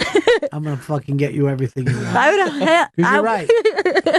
As human beings, we should be caring that you have a hole in your leg. We should. Who wants to be the one person in New York who cares? But let's face it, wouldn't civilized people care that this guy was homeless and had a hole in his leg?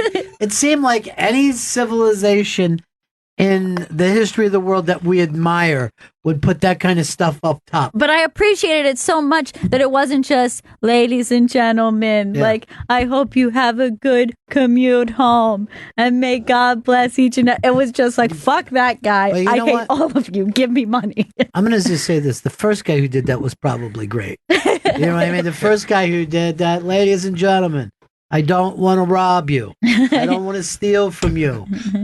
I used to do 2 bags of heroin every afternoon. Now I don't. Unfortunately, my medical bills. I always love like they always have the same line of just like, I don't want to be here doing this. Yeah. Believe me, this is very hard for me. Like they all say it the same way. You know how you see the kids selling fucking candy on the street? Mm-hmm. No. I saw this down in the village. And this little fucking cute girl buy my candy. And then tiny. And she's got like her family with her. Look like I'll say a father figure more than a father. Okay. And and he's with a bunch of kids. This little girl that, this motherfucker gave me some shit. She's pointing inside the thing. The fucking guy goes running in there. You fucking with this kid? And I'm like, this is the worst fucking situation I can see going down right Yeah, that's not good. Something went down when I was coming in from the cellar. There was shit out on the street, right? I guess it was Saturday night. And I just walk in and sit down, charades in the middle of it, man. Well, who said what? And I'm fucking... So that Ian Finance comes in. And he had gotten in the middle of it. And he said to me, a guy knocked his glasses off. And, you know, he was still a little hot about it. And I was fucking rolling. Why is he in finance getting involved in this thing that's obviously belongs to the fucking police and getting your fucking dumb glasses knocked off? He's lucky it wasn't that little girl and her fucking father figure. Hey, Jamie. Jamie, what's up? Oh, hi. I'm just calling. I'm so nervous. I'm sorry. I've been trying to get over my nerves and call you for like 2 weeks, but I kept getting cold feet. So I talked to Big A, and he said you should have confidence in yourself and your work and get it done. So I'm trying to share with. I'm trying to share with you something that I made for Bobby Kelly. First of all, I'm really excited to go see you guys at the Keswick Theater. And I know you hate when people talk about their adult birthdays, but my mom gave me a ticket for my birthday that week, and so I get to go with my brother. Oh my God, I'm sorry, I'm so nervous. But okay, so I was thinking about the other day when Bobby was in there with Joe List, and Joe List got a song, and Bobby didn't have one, and he was kind of sad. Yes. And I thought it would be fun to try to make him one. So I got an idea, and I went out to my friend's studio in Brooklyn. Shout out Stone Brown Studios, and I recorded it, and it's like ready to go. And I would love to share it with you guys, but I don't know how to, in case you might like it, but I don't know the best way to share it with you. Whoever answered the phone should have explained to you how you send a computer file, but I'm going to put you on hold right now. And I'm doing Bobby's podcast tomorrow, so cool. I could attempt to take it with me or send it down to him. But Vito, do you want to handle this to tell her how to... You got it, Vito? He already got it. Okay, hold on. Wait, he's already got the song? No, he's getting her info. So he doesn't already got it. I had her on fucking line. He doesn't already have anything. Don't let go of her because I'm dying to hear this fucking song. Let's see. Bobby Kelly, what would you... I mean, obviously it's going to rhyme with smelly, so that's right. Shelly. Easy. Yeah. I think he wanted Bobby Kelly. I think he's been doing that at his house quite a bit. Yeah, that day was a bad day, and we're not getting over it, Chris. I think we will get over it. Right now, it's still fresh. It's a fresh wound. A wound that you caused, though. Yes, it's a self harm. So what you're like one of those abusive fucking husbands, and you're like, well, baby, we can get through this if we work together. It's a fresh wound, but we can't just stick a granola bar in it. Yes. Chris, that doesn't help us. No one wants a granola bar in a wound. It's not going to help anything. He's really tired of people giving him granola bars I instead don't of money. fucking blame him, man. Yeah, I'd be pissed. Because if I was a homeless person and I had a couple of bucks, I wouldn't be fucking spending on granola bars. There's a good homeless guy in that fucking Russian doll TV show too. Oh yeah, that was so fantastic. I loved that show. I finished watching the whole thing this weekend, and I thought it was great. I've not watched it yet. Chris is like he's not one of us. It's weird. Dairy Girls, though. Yeah, but you didn't give it. I'm still a part of it. No, you're not. No, you didn't. You could have been the fucking hero. Do you But you're imagine not, Chris. what a win that would be for you, Chris? It would have fixed this whole Bobby Kelly thing. I know that much. I need a W. What do you mean by W? A win. Oh, got it. Why don't you promote the person who did tell me about Dairy Girls? You already fucking forget? That was Shrekalov. Right. Maybe you could write a fucking song about her. Yeah. Okay. Would this work? I mean, I know you guys all love Friends, right? Mm-hmm. Yeah. Could Kelly Cat be a fucking song? Oh, that's cute. Kelly Cat. Kelly Cat. Who's been? Jamie, did you figure it out? Yeah, I sent it to Vito. He said he got it. Vito, are you ready to play it? I just sent it to Chris. Chris, send it to me, and then I'll forward it over. You got it ready to play, Chris? It's in 3 seconds. All right, Jamie, I'm going to put you on hold again while we listen to this. Bobby Kelly having his own song on the. It's exciting. By the way, this is how easy it is to get your song played on the Bennington show. Just have to. All right, are you ready? Ready. All right, let's just play it. You know what, dude? Well, that was an odd ending to it, but Jamie, great Jamie! job. Great job, Jamie. Thank you for playing it. That was the old Concrete Blondes, very 90s. Yeah, but that's when he started comedy, so I thought maybe he would like that. I think it's perfect. It's so good. Thank you guys so much. I'm so happy. Got nothing to do with us. Earl, what did you think? You're a Concrete Blondes guy from way back. It's fantastic. It's a perfect parody. Parody or reboot? A little bit of both. Little bit of both. Little dudes. Now, I'm also, can we put that up on like either the Twitter or the Instagram or whatever? Yeah, we put that on Instagram. Put it on the Instagram. Gram it. Yeah, gram that shit. And I know you already had a big gram today and you haven't even promoted it. That's on Twitter. We have yeah. Oh, it's on Instagram. So as well. who's lying to who now, man? Yeah. I don't fucking get it, Chris. I feel like a fucking Fire Fest with you. Well, we're not going to replay one after the other. You got to fucking promote them. That's true, yeah. All right, Jamie, I'm going to present him with this song tomorrow, too, and we'll put it up on Instagram. But hopefully this will be the thing that gets Bobby to feel better about it. Yeah, I hope so too. And I think, I think you killed it, Jamie. Yeah. I have a good feeling he's gonna love it. Jamie, when I you really hope he likes it. Yeah. When you meet him that night, I think you should stab him. You know what I mean? It's like nice. I might hug him, though. So much. All right. Talk to you later, Jamie. Thank you so much, guys. Love you. Bye. Sweet Jamie. Yeah. I would have done Jamie's Got a Gun. It's kind of about me and you. Jamie's got a gun for Bobby Kelly. Jamie's got a gun for Bobby Kelly. What will this bullet do when I shoot into you? What is all this about, Vito? Why do you want to start now rather than later? Because we have a few to do today. Yeah, that's cool. I mean, we always, I might also take this opportunity to pump it up. Oh, I forgot about that. Yeah. Yeah, because we got a guest coming up in a little bit, right? I'm going to take this opportunity to have some nice peanut butter crackers and a beverage. Cool. You know what I mean? I'd like that opportunity as well. I'm going to treat it as a working lunch. That's how I treat my job.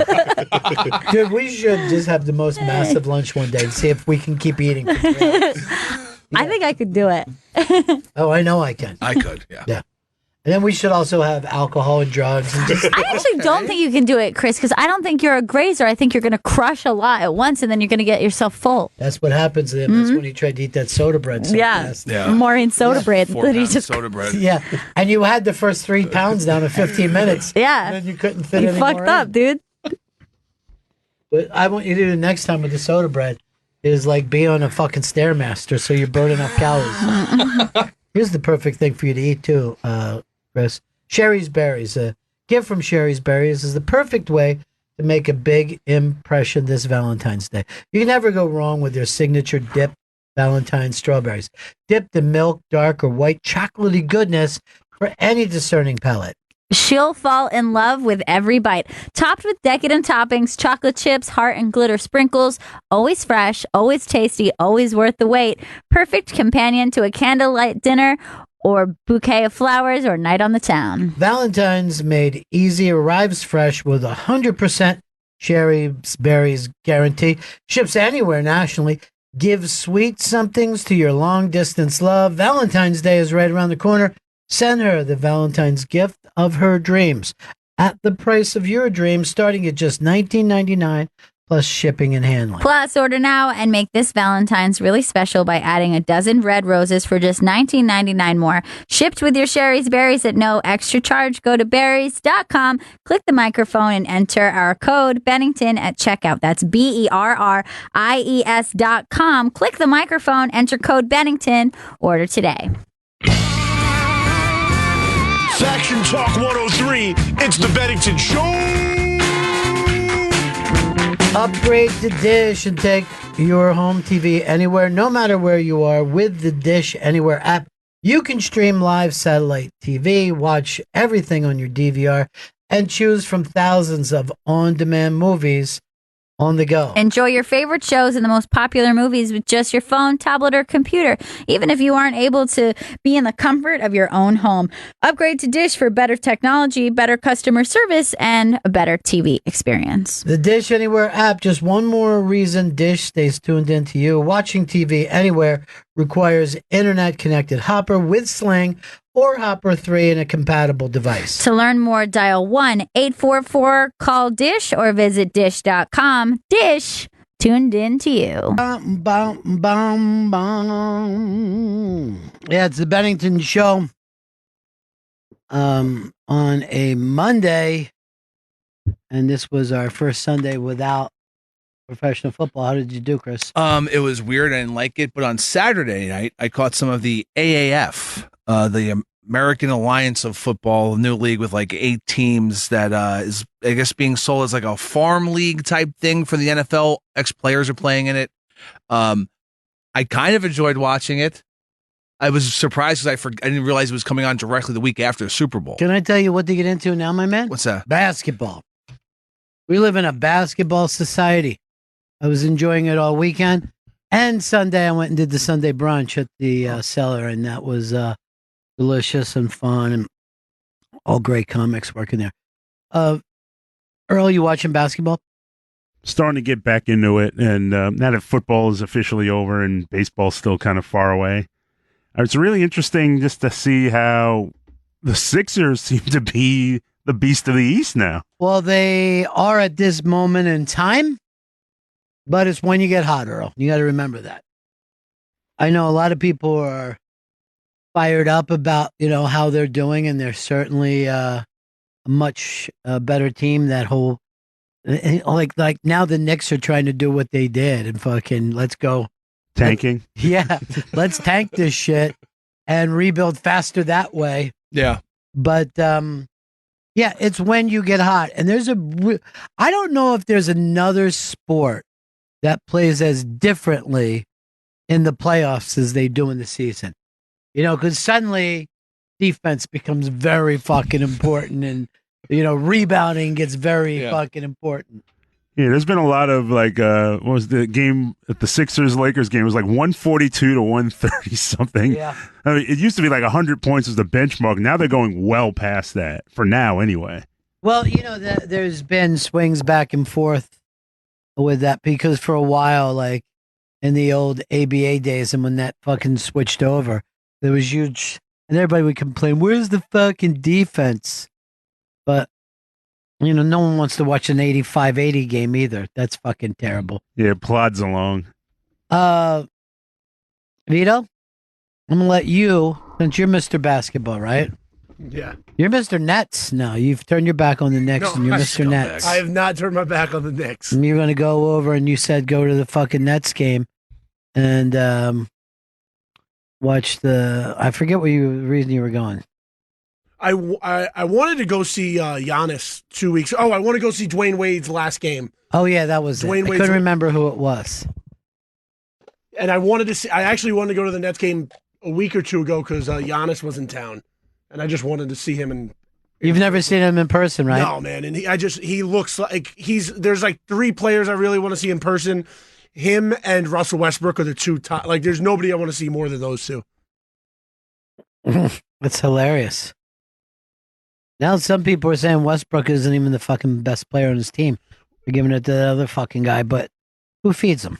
Yeah, I mean, there's right now James Harden, everybody's saying is like the best player in the league, MVP. I hate James Harden. Why would you hate him? I think it's really easy to put up, not easy, but you're putting up 60 points in a game. Your team is barely winning by 3 or 4. There's players like Westbrook. Yeah, but that means it works. Like for that team, I understand it doesn't work for every team, but for that team, they're not going to be winning if he's fucking dishing. I said, get to the bottom of this. Stop your hate. I think you hate because of the giant beard. Yeah, I don't like his beard.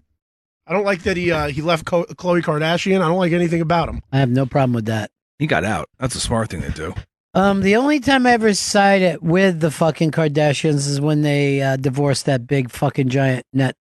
What was that idiot's name? Humphreys. Yes, Humphries is right. You don't know anything about basketball, and you went running in there. No, I do that. I got that one wrong. Yeah, I know. So Giannis Pappas, you want to see him play at Barclays Center? Yeah, the Bay Ridge Boys night. So that was your fucking joke that you've been held on to? Yeah, I held on to that one. Guess who else has done that joke? Who's that? Every fucking comedian in Shit. town. I'm a little late to the party.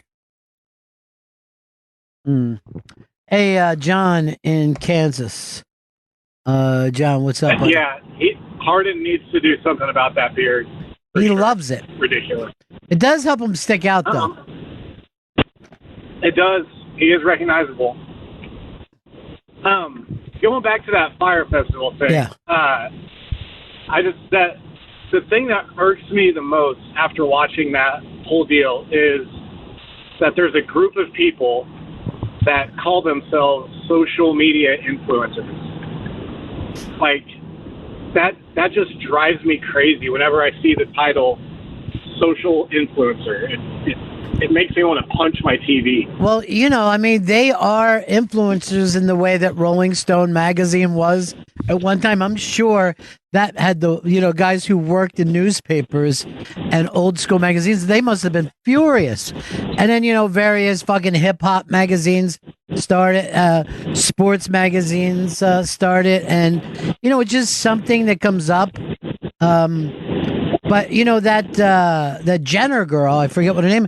They gave her $230,000 for one fucking tweet, one Instagram post for her to I think it was like an Instagram video where she talked about it and showed that the orange tile. Which one, Kendall? That's like the thinner model one. The one that looks more like Bruce Caitlin. And she's fucking dating Ben, right? Yeah, she's dating Ben Simmons. Yeah.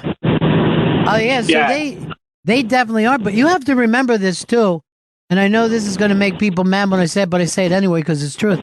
Trump was a social influencer. It was a bigger thing for him than TV. He was the original guy who would say stuff and then other people would quote him in the terms of that kind of alt-right politics. So yeah, I mean, it does work if it works. I mean, brands depend on these Instagram profiles for advertising now. They don't advertise on TV anymore. They advertise on Instagram because what are kids looking at more? The products you see on Instagram are very different from the products you see on television. Talk to me because I don't. So what is advertised on Instagram mainly is stuff like protein powders, flat tummy tea, different makeup kits, whitening kits are very big for your teeth. Is one of the things that influencers have been pushing a lot. Miles push them a lot. And then people go, like Big Brother contestants come out of the house and they get right into that market of being like in the influencer. Oh man, are we all done for Big Brother forever? Because I've been watching. I have not watched since Mooch left. Since who left? Since Scaramucci left. That fake twist bothered me so much. Let me tell you something. They're in trouble with their brand. Yeah. And their host doesn't understand what makes a good show. It's the disrespect of the Scaramucci thing, where it was obviously not part of the game. There's no way that was actually planned. He had to leave. They freaked out because of what happened last year, and they just made up some bullshit to make it work for them. Maybe you guys shouldn't be doing Big Brothers this summer. Maybe you should make a fucking stand. You know what I mean? Be like those people who said that Firefest was bullshit. That guy was my least favorite in the Hulu doc. The one who kept bragging about how he was like aiming to take them down. He was right. But he was just God damn was he right. He was just so arrogant and cocky. He had every right to be. Winners do that, Winners, you know what I mean? If you don't like it, fucking beat them.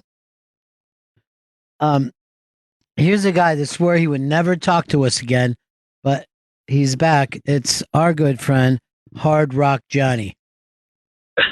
When did I say I wouldn't talk to you again? I forgot about that. I was over the Fire Festival thing. I knew that you were somehow tied up with that, and you were the guy who came up with the cheese sandwich inside styrofoam. I would agree with your last caller that the micro, macro, all these influencers are. It's just aggravating because anybody who has like 100,000 Instagram followers is a influencer. You can call yourself a internet influencer at this point. Well, I guess some people are, but I am sure with certain products you don't even need that many, right? You could, if let's say you could sell 10,000 of something, that's going to be big to somebody. 10,000 is like the starting point. Yeah. I have a friend who works in that. She said 10,000 is where like you might not get paid, but you get free products to push stuff. Dude, you're not going to believe this. Tell the story that you just told me in the hall. So I'm at a party over the weekend. All fucked up. run into this girl I have not seen in 10 years. We're talking about what we've been up to for work. She says, I work in advertising. I write copy. Do you guys read live copy? I said, yeah, right now we got this dish. We got this Welch's one. And she goes, Welch's? I wrote that live copy. What? I say, you mean the one with the whiteout winters? And she goes, yeah, that's all me. Silent treatment? That fucking hilarious. Did you say, what are you trying to say with that? I was just nodding like, that's crazy. I can't believe it. Dude, do me a favor. You got to invite her to come in. I'll text her today. Well, now's the time to text. Okay. So, Johnny, you're kind of a social influencer, right? I am not, but it's just I guess the way that everybody, the younger folk, consume stuff now is so different, right? Let's face this. I mean, you met your wife in a chat room, and 10 or 20 years before that would have been unimaginable. You know? I guess it all changes. I mean, and it's just the way that he. And by the way, he's not the only person I know that's done that. Anthony Cumia's sister met in a chat room. I think the Good Rats, if I'm not mistaken, the big Long Island band that almost was. I'm not even doing a joke about that. Yep. Don Cumia met in a chat room. And they're still together, and they got a kid. And, that's crazy. Look, how long have you been married, Johnny? We got married in 2004. I mean, and we dated for 3 years before. I mean, we met November of 2011. Dude, I was thinking about you when I read the Chris Christie book. Why? Well, because, he was talking about the teachers union. I know your chick's a teacher. Yep. And he goes, I took them... the teachers got mad because I took them from platinum healthcare into gold. And I'm like, yeah, I think you would be mad if you went from platinum to gold. Fuck yeah. He also took their pension money. Well, yeah, he said he needed that. Yeah, for what? His fucking bigger fucking pants? He did not spend anything on his pants. I will say this. I watched him on, I guess it was Saturday or Sunday, on Bill Maher, and he was, I hate to admit it, but Chris Christie was actually likable on Bill Maher. He did a really nice job, and I think Bill Maher was a little soft on him, but he was actually likable and did a really good interview. Well, I didn't see that. I've watched a couple of them, and that's what made me, a social influencer, got me to read the book. But I thought in the book that he was, he was pretty open about everything, the good, the bad, and the ugly. He said he really wished he wasn't on that private beach that time, but he said that beach was always the governor's private beach, that you'd never have been able to get within a mile of him, and they made it seem like he was on like a public beach that was shut down. That's still one of my favorite memes. Is just they memed him in that chair into everything. It was so funny. He was. He did a really, I really think he did a good job with this whole tour. I think he could have maybe named the book something a little different, because every time I think of it, when he says, let me finish, I just think about dessert is the thing I want him to, or his needle. Like, I just fat shame him every time I think about it. Yeah, you really do. I also thought that this was so interesting that he and Jared Kushner are both from Livingston, New Jersey, and they both end up at the White House trying to, in this power struggle with the president. And then also the guy who I think pulled the trigger on Bridgegate is from that same little town. That's weird. Yeah. I had no idea Kushner was from there too. Yeah. Yeah, absolutely. And he Barr hit him on that, and he said, he was talking about how he did the parallel of, if Trump doesn't know about these things, and Christie said he may not, and that's where. And Bill Maher said to him, well, like, you didn't know about Bridgegate, and Trump said no, or Christie said no, I didn't know, and they kind of argued about it, and that's where Christie got a little defensive. But I mean, I will say he really, I mean, he didn't turn me. I still can't stand him, but right. But Bridgegate did fucking derail his career. I mean, he was, so popular off the back of that fucking hurricane, and then he never brought out of the Bridgegate thing. That fucked him. Which again, how comes he couldn't pull out of one? And look how many things. One a day. One a day. It's true. Yeah, one a day is actually a good name for him, because it really is. Every day there's something new, and it just goes away the next day. It's insane, and then the next thing comes.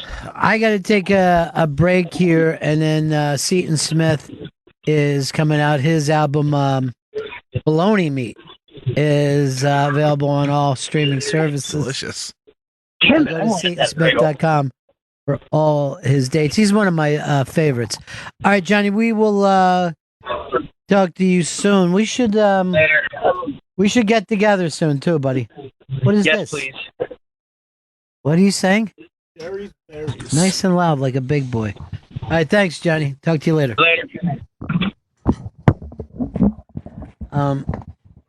I did want to talk about Sherry's Berries for a second. I don't know. Do you got a minute, Chris? I do. Well, a gift from Sherry's Berries is the perfect way to make a big impression this Valentine's Day. You could never go wrong with their signature Valentine's strawberries. Dipped in milk, dark or white chocolatey goodness for any discerning palate. She'll fall in love with every bite. Topped with decadent toppings, chocolate chips, heart and glitter sprinkles. Always fresh, always tasty, always worth the wait. Perfect companion to a candlelit dinner, bouquet of flowers, or a night out on the town. Valentine's made easy. Arrives fresh with 100% Sherry's Berries guarantee. Ships anywhere nationally. Gives sweet something to your long distant love. Valentine's Day, right around the corner. Send her the gift of her dreams. The price of your dreams. Starting at just $19.99 plus shipping and handling. Plus, order now and make this Valentine's really special by adding a dozen red roses for just $19.99 more. Shipped with your Sherry's Berries at no extra charge. Go to berries.com. Click on the microphone and enter our code Bennington at checkout. That's BERRIES.com. Click the microphone and enter code Bennington. Order today. Welcome back to Bennington. Seton Smith's in studio. Yeah. Wow. Seton's album, Bologna Meat, that's available now on all streaming services. Go to SetonSmith.com for all of Seton's dates, and on Twitter and Instagram at Seton Smith. Oh, wow. A nice little chill kind of San Francisco opening feel. Yeah, that was real pleasant, man. Channeling the Otis Redding. Come bring me in. I don't know. That was an amazing song. Who made that? Well, Chris and Gail, I think, did the lyrics, but it was recorded by who? James Bilodeau here at Sirius XM. Oh, he's a professional. Yeah. It's the whole production. Yeah, the whole production went in. Wow. You know, we consider you the best. You're always so goddamn funny. I see you at the Cellar now every single time. See you at the Cellar now, killing it. Wow. Yeah, well, that's Like my thing. like- You know what I mean? That's my thing I like to do. Yeah. You handle it so well. Yeah. No matter how hard I kill it, I always get so insecure. I'm like, oh God, I'm horrible. But you just walk off and you're just like, it's like dropping the mic every time. I feel good. When you get off stage, I feel good. Like, woo, we had a good set. It is so fun hanging down there, isn't it? There's so many great fucking people. Yeah. You know, the last time that you did this show, you were in with Liz and you guys were running the marathon. Yeah. And then we all followed you through the thing. Yeah. Yeah, I was on maternity leave, so it was a very exciting day for me to have a thing to do. I was like following you the whole time, you and Liz. It was so awesome. Well, they were together for a while. Yeah. Right? To about mile 20. Yeah. And then I was like, all right, Liz, I got to finish the race. I can't run at this pace. I have to stop running. So I think I stopped. I think I finished maybe like 30 minutes ahead of her. Yeah. But not much. But that last 6, I got like a wind because there's my legs started hurting around mile 13. Yeah. But it was that kind of pain where I was like, I don't know if I should stop or if it gets worse. And I'll keep, but it just stayed at the same level. And then I just opened my stride up around round 20 and Yeah, and then Dude, I'm out that's mile 23. That's when my Yeah. limp started to get really bad. But I was like, 3 miles in, fuck it, let's just keep going. Now, I was down on 66th Street looking for you guys, but Really? there was still a big pack that you were running with at 66th Street. Oh wow, I'm trying to remember. I don't know whether those things are exactly where they are. You know, like the GPS. Could you shoot somebody if you were a sniper? Would it be good enough for you to shoot, or would you be like a minute or two behind? So it's fascinating, but we all saw you take off on Liz, and that's when we all we were all calling each other like Seaton's decided to kick. Yeah, I had to because she had. But on the flip side, though, I did not know what kind of conversation you can have when you go at a steady pace and you're able to keep talking. Me and Liz had some of the most emotional 5-hour conversation you could have. Oh, I love that. That's so great. Yeah, because it was like I couldn't, when you're sitting down, you have a lot of emotional mass you could just have a lot of energy for. But when you're running, I can't hide myself. It's just everything. Right. We just went to every emotional chord we could get to. Like, That's awesome. my dad never really understood how much I love him. Absolutely. Great idea for a podcast. Yes, a running podcast. Yeah. Somebody has to run with you. If you get somebody exhausted, it's like getting them drunk. Really. Was Liz getting very emotional too? Yeah, it was emotional and real. Yeah, it was great, but it helped us. It was a good way to run energy because you always have those all we're doing is sucking out caffeine packets and water. Right. Somebody gave me a half a cup of Coke in the Bronx, and that was around mile 19. It was probably the best glass of Coke I've ever had in my life. Oh, I could taste every sugar. I was like, corn syrup is amazing. Do you know how trusting you have to be? Oh, yeah. To drink someone's Coke as you're walking by?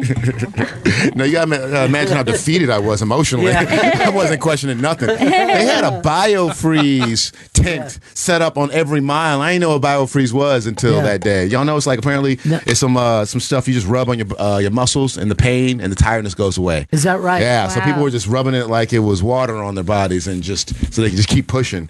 Everybody's into these weed oils now. CBD oil. CBD oil, Everybody swears by them. Yeah. Like older people I know are like, I'm walking again. Yeah, it's crazy too, and I feel like it was something you kind of were hearing about. Now everyone I know is taking CBD oil. I can't wait till we find out what's really bad about it. Right. You know what Something's I mean? always bad. There's never something good in this world without a bad involved in it. So, no, absolutely. Well, they just you brought up corn syrup. They started attacking corn syrup and beer ads. Yeah. Oh, They're yeah. like, that has corn syrup.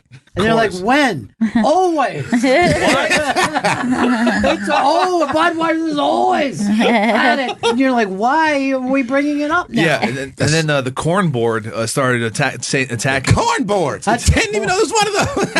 Chris goes to Corn Hub. And, he just masturbates to different pictures of corn. Do you remember there was that documentary King Corn? Yes, about. So there was this kid I knew, and he was a big stoner, and he was not like the kind of dude who would like ever recommend a movie. Yeah. So it was just a very funny conversation. He's like, "You got to see Big Corn," and I was like, "King Corn, you got to see it. It's amazing." I was like, "What's it about?" And he's like, corn. Everything's corn. Like everything you have is corn." I'm like, "What are you talking about?" You gotta He's see like, her body right now. It's and like moving like a lyricist, like a rapper. It's He's corn. just like, this is corn, that's corn, everything you eat is corn, you're corn. I'm like, this is the worst description of a movie. And then I saw it and I was like, he's pretty accurate. right, yeah. It's literally everything is corn. Is it like corn Illuminati in it? Yeah, exactly it. And isn't the corn seed only come from one place? Yeah, too, or like something people crazy? have, I don't know, like Monsanto or one of those places kind of have it. And it's like, it's in every food, it's in all products. And then because we consume it so much, it's like a percentage of our body is just corn. Like we're just corn people. And yet corn didn't live in the old world. There was no corn in Europe or Africa or Asia, just here. Right. And now it's everywhere. Now it's everywhere, yeah. I guess probably here in South America, right? Like, I think North and South America. Probably. That I don't know because I'm going to tell you the truth. I don't pay a lot of attention to the history of South America. Which disappoints me. I don't know why. I come on here specifically. North. This is my hemisphere. 100%. It's a really good atmosphere. I ain't gonna lie. Chris, why don't you plug? Because we got the man here. Seton Smith's album, Bologna Meat, is available now on all streaming services. Go to SetonSmith.com for all his dates, and on Twitter and Instagram at Seton Smith. Can I mention I actually have another album next month? I should probably mention coming out. Yeah, I got another album. It's called The Greatest Album of the Year, coming out March 8th. Oh, that's it's a great award to present yourself with. Yeah, I want people to know what they're getting. You know, I don't want them to be surprised. Yeah. So yeah, Greatest Album of the Year coming out on 800 Pound Gorillas, March 8th. I got videos and stuff coming out now. Check my Instagram out and stuff. Fantastic. Yeah, man. I'm trying to be more, get my business side. Yeah, you want to. That's the thing. Your personality is not a pushy personality. I'm not, man. Yeah. And I got to figure out, because you know who I really admire? A guy named Michael Collier. You know him? No, I don't. Old school Def Jam comic. He started his remarkable story. He started off Santa Monica Beach doing jokes. Yeah. And then he moved up in stand up, and so, but he still acts like a street performer on stage. Like he doesn't need a microphone.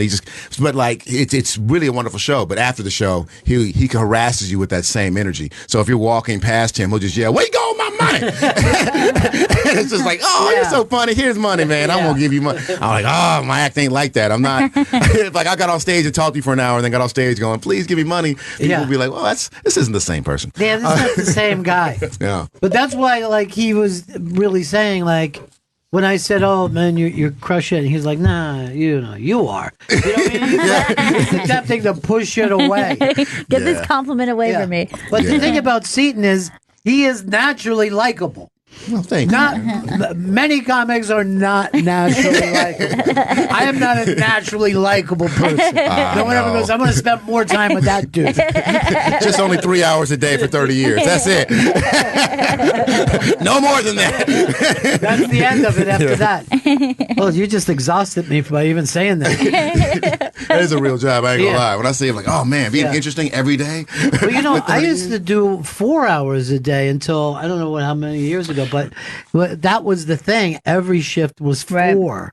And then even some of the guys that would play music would do 5 and 6 hours. Yeah. Like if you might end up doing like 7 to 12 shifts. Right. Earl, what did they do at NEW? What was the night shift? 7 to 12, and then the overnight was midnight to 6. Midnight to 6. Yeah. It's rough, man. But that was the midnight to 6 job. That guy who played music, he didn't have as many listeners or as many women, but he slept with every one of them. Insomniac women will drive to the fucking radio station. I would always come in because I would do mornings, and I'd say, like, "Dude, you got to get her out of here, man, because she can't be," you know, it would always be a psycho that he would have in there with her all night. Yeah, the same girls don't be coming at 4 in the morning. You got to get them a little, you got the diaper wearing girls be coming at 4 in the morning. They are damaged. They are damaged. And they think the overnight guy is in show business. You know what I mean? They might as well be meeting a rock star. They don't care. Oh, man. Yeah, you're right. Dreams are all in the eye of the beholder, dude. Yes. Yeah. Somebody could be playing fucking music in Iowa City, and there's some woman go, "Man, he is so talented. I am going for it." Definitely. If you want a good open mic in the right city, yeah, that's right. You got people loving you. Open mic groupies are great because they're really they're a lot more willing than I'm telling you. The groupies you get in LA when you're the hottest, they require so much money and investment. Right. You know, so much money and investment. But a good open mic groupie, you know, a good Jack and Coke will get them. They just like you because you're funny. Yeah. They like you for the real you. Yeah. I always like it too when somebody will, like, if they're out traveling around, that sometimes in these small towns, just from working New York or LA is enough to get you a gig headlining a one-nighter in Nebraska. Yeah. Like, this guy is from New York City. And they say it with that drawl. New York. I'm like, what? And then here comes Ian Finance. He comes running out on stage. Everybody's all, "Oh my God." I'm the only one that I really like. When if I hear a comic from L.A., I'm like, oh God, here we go. Is that right? You're not an LA guy. Oh, I'm not gonna. I guess I should tell you. I don't think the LA environment really fosters good stand-up. It just doesn't allow you to. Only because everybody there, you have to be funny because everybody's almost performing for a job on every set. Right. Versus here, in like DC, in New York, it's more of a vacuum in the sense of like, so you can actually try to be funny. People respect your intention more here than actually respect the material. There, it's like, are you polished and perfect? Well, then you're here. If not, act like it, and then we still may give you a job. Right. And I don't know. It doesn't create a good comedy to me. Well, that's the funny thing is some of the young comics were doing shows to see if they can get to Montreal, and there was industry people, and they don't laugh. No, it's horrible. And that that affects the show if you have people just sitting there going, I'm going to say yes, instead of laughing. Right. And the clubs in New York, you're not hoping to get something out of that other than make people laugh. Right. You're not thinking like, who's in the audience tonight? If anything, you're just trying to think if one of the bigger comics likes you and take you on the road. Yes. You know what I mean? Right. If you're like, Aziz is watching this kid or Attell is watching this kid, and they're just going to judge, like, is this funny enough? Right. You know? I was telling my girl, I'm sorry, ex.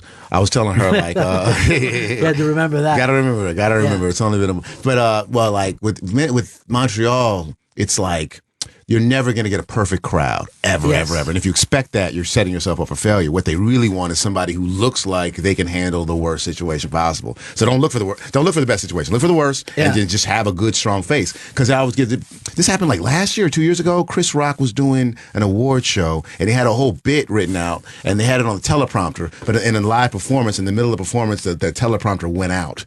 But it was live, so he just had to make it work. And I'm like, well, that's what they're testing you for. They're testing for. If things go wrong, we can still depend on you. If you can't do that job, then we don't need you, buddy. We don't need the guy that can do everything perfect. Everybody, when things are perfect, anybody can do the job. You know, you need a Chris Rock level of professional. Okay, this dude has been through everything. He's still going to bring it, and that's that's what you need to become. And the only way to do that is to have done so many horrible things. Absolutely. Never to have had a good experience, and then it's like, okay, now you're going to be paid for all that horrible shit that happened to you. Yes. With the acting, is it still front of mind with you, or still fun? Yeah, we just finished a show called Alternatino for Comedy Central, coming out in June. Yeah. With Arturo Castro. He was on Broad City, and he's in Nor Narcos, and so he has this cool sitcom / sketch show that I think I'm really, really proud of. It's really funny. Vito, you're freezing everybody in here. Come in and fix the come in and fix the temps. Oh, I could do it. I didn't. No, I am sitting here. He's not going to learn until he. Oh, okay. He's not going to learn. There you go. You're supposed to set that up as people come in. See, we have to keep it cold or Chris will melt. Yeah. Chris is like keeping a side of beef in the corner. You need a lot of and the weirdest thing is, like, this part of the room is the hottest spot, and of course that's the one that he's in. See, that's where this comes down. Yeah, it's like it's all going that way. Yeah. Seaton is in the worst possible seat for the air conditioning. But I've had some people just be like, when they don't fix it, when people come in, they'll go like this. Look, I can't do this anymore. This is terrible. I don't know what's wrong with you. And I'll be like, oh, I'm not getting any of that. I know. I always feel bad when the ladies walk in and they're like, like in a little dress, and I'm just like, oh yeah, we need to change it in here. Seaton doesn't have an ounce of fat, so that's I don't have any fat. It's really annoying.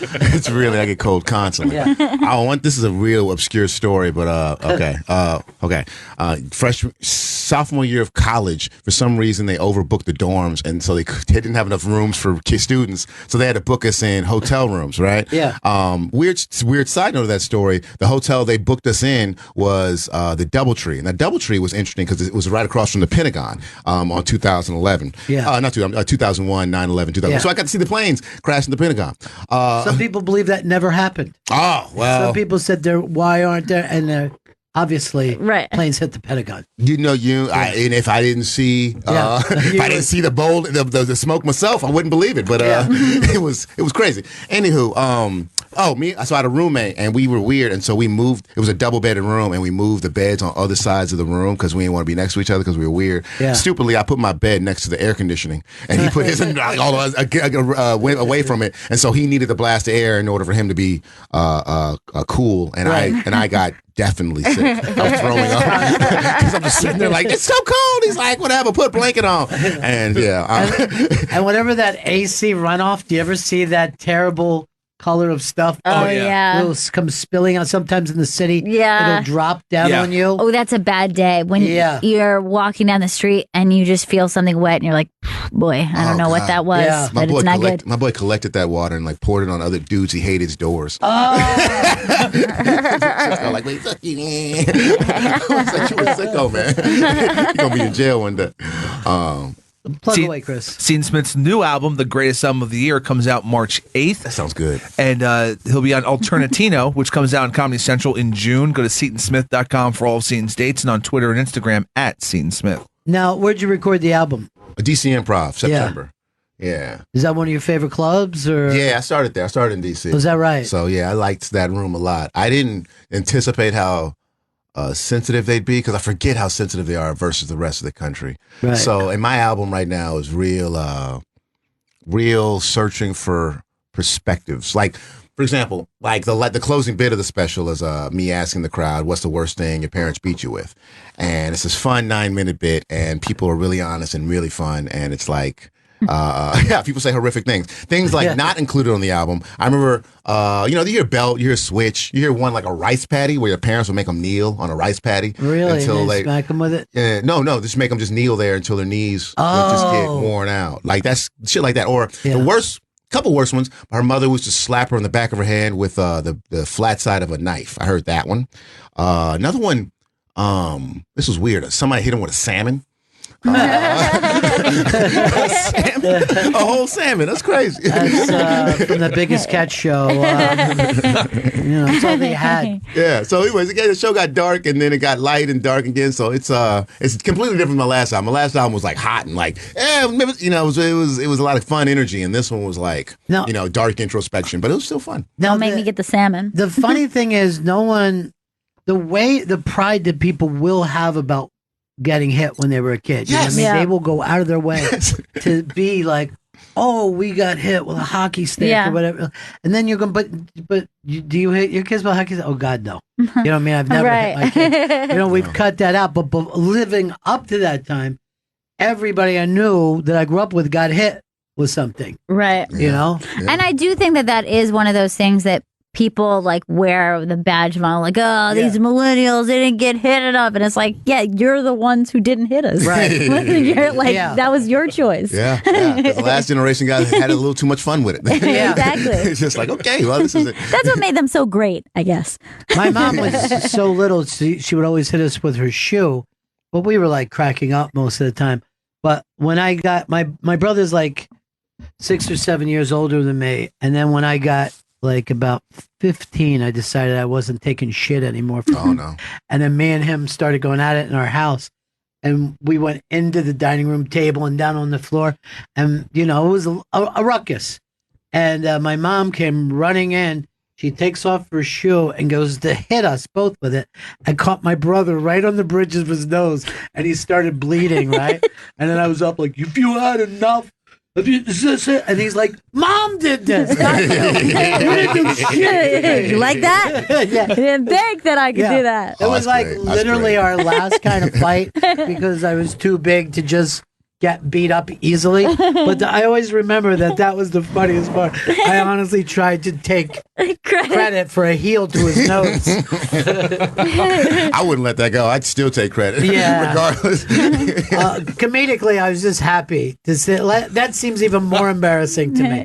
Chris, did you get hit with anything? My dad would use the belt a couple of times. Yeah. But then my mom was like, cut that shit out. But it was I still remember it happening. Cute. I know, That's sweet adorable, Amy. right? Sweet Amy. My dad would pull his belt out more than use it. He would whip his belt off real fast. Would you just go running once you saw it? I would do that, or any smack from my dad. I went down like a stuntman. And I would, you know what I mean? I would crash into stuff. I would go down, I would lay down, I would act like I was choking. Yeah. And my father literally used to call me the bad actor because I would convulse for a second. And I would I've done it before with cops even. Like when the cops would come in swinging, I would just go down. You gotta sell it. No, can we? I'm sorry. No, we can't brush over that. What do you mean when the cops came in swinging? Well, like sometimes the cops would hit when I was younger too. One time I got fucked up with those big flashlights that they have. Oh, yeah. I didn't get hit with a baton, but I got fucking smacked around with that. That's harder than a baton. Yeah, Those I know. fucking flashlights are horrible. I was sore the next day. But it was never enough to go to the hospital over, right? Or didn't break you open, but it's such a blue collar way to look at it. Literally, got a little beating. It wasn't nothing to complain about, nothing to whine about. Somebody was always smacking somebody, and Jimmy Schubert, the comic, his dad was a Philly detective, and their only thing was to grab people, smack until somebody said, "Here's what happened." You know what I mean? I didn't know it, but I'm going to fucking tell you. It's not really great detective work, but it is tough. Well, here's the thing. That's where the term usual suspects come from. Let's just go grab guys that we know are always in the bad, situation. You must have heard something. You must have heard something. Sooner or later, one of them will just say, "You know who it was? It was Chris fucking Stan." Damn it. That's why I didn't like that movie, L.A. Confidential. Yeah. Because that movie was too real. You ever see that shit? It was way too accurate. This is exactly how they and in this first, and it was accurate because it was like the only movie I've seen in that time period where they spent the first 45 minutes just trying to find a black person to arrest. Right. It was like, it literally was like, all right, we cannot find a black person. Yeah. And this is when the movie starts. I was like, wow. There was always a tradition because you have to get this shit out of the newspaper. That was the main thing. Like, I've talked to New York cops who said that Son of Sam wasn't fucking Son of Sam. But it blew up and had the fucking city so freaked out that they had to grab somebody. They grabbed this fat, mumbling fucking idiot. And I was like, really? He was the one we were afraid of? And they're like, yeah. But I don't know. You're right. But when you grab a black guy, this is a thing that actually happened when I was a kid. So we used to go out fucking partying every day during school instead of in school. And we were hanging at this state park and we're just smoking weed. And one of the guys I was with a fucking cross-country fucking runner, right? And this other guy said that his friend could beat this guy to the top of a fucking hill. And there was like all these trees and shit there. And I said, well, I got money. I'm going to fucking take So they go running up this fucking hill, just hard as they can through all this brush. They come back down and this kid was really scraped up. He was all kind of cut up. He won the race, but he was cut up. And then, we all head home. I took my normal fucking 4:00 in the afternoon nap. I wake up a couple hours later. What I didn't know, he went home all scratched up from running. His dad said, where were you?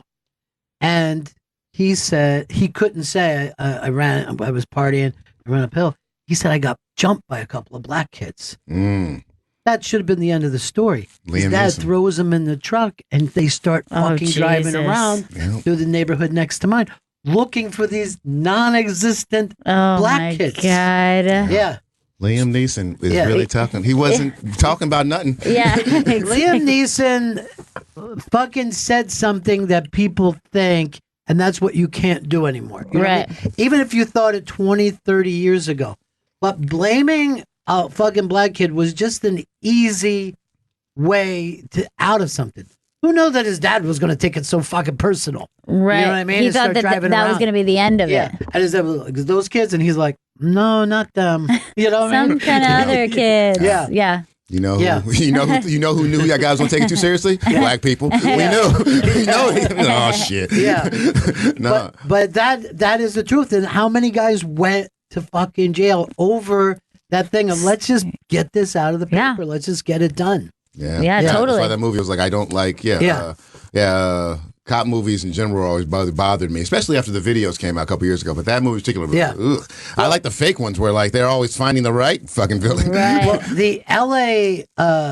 Fucking cops had a reputation that went back many, many years of being completely different than like New York cops or Chicago cops because they had a small town. LA was a small growing town, and they were, they didn't like the mob never came in there because if any Italians came in to they would just get beat up by the cops. Damn. They did not want anybody. There was only the one guy who was running shit out there. I'm trying to think of his name right now.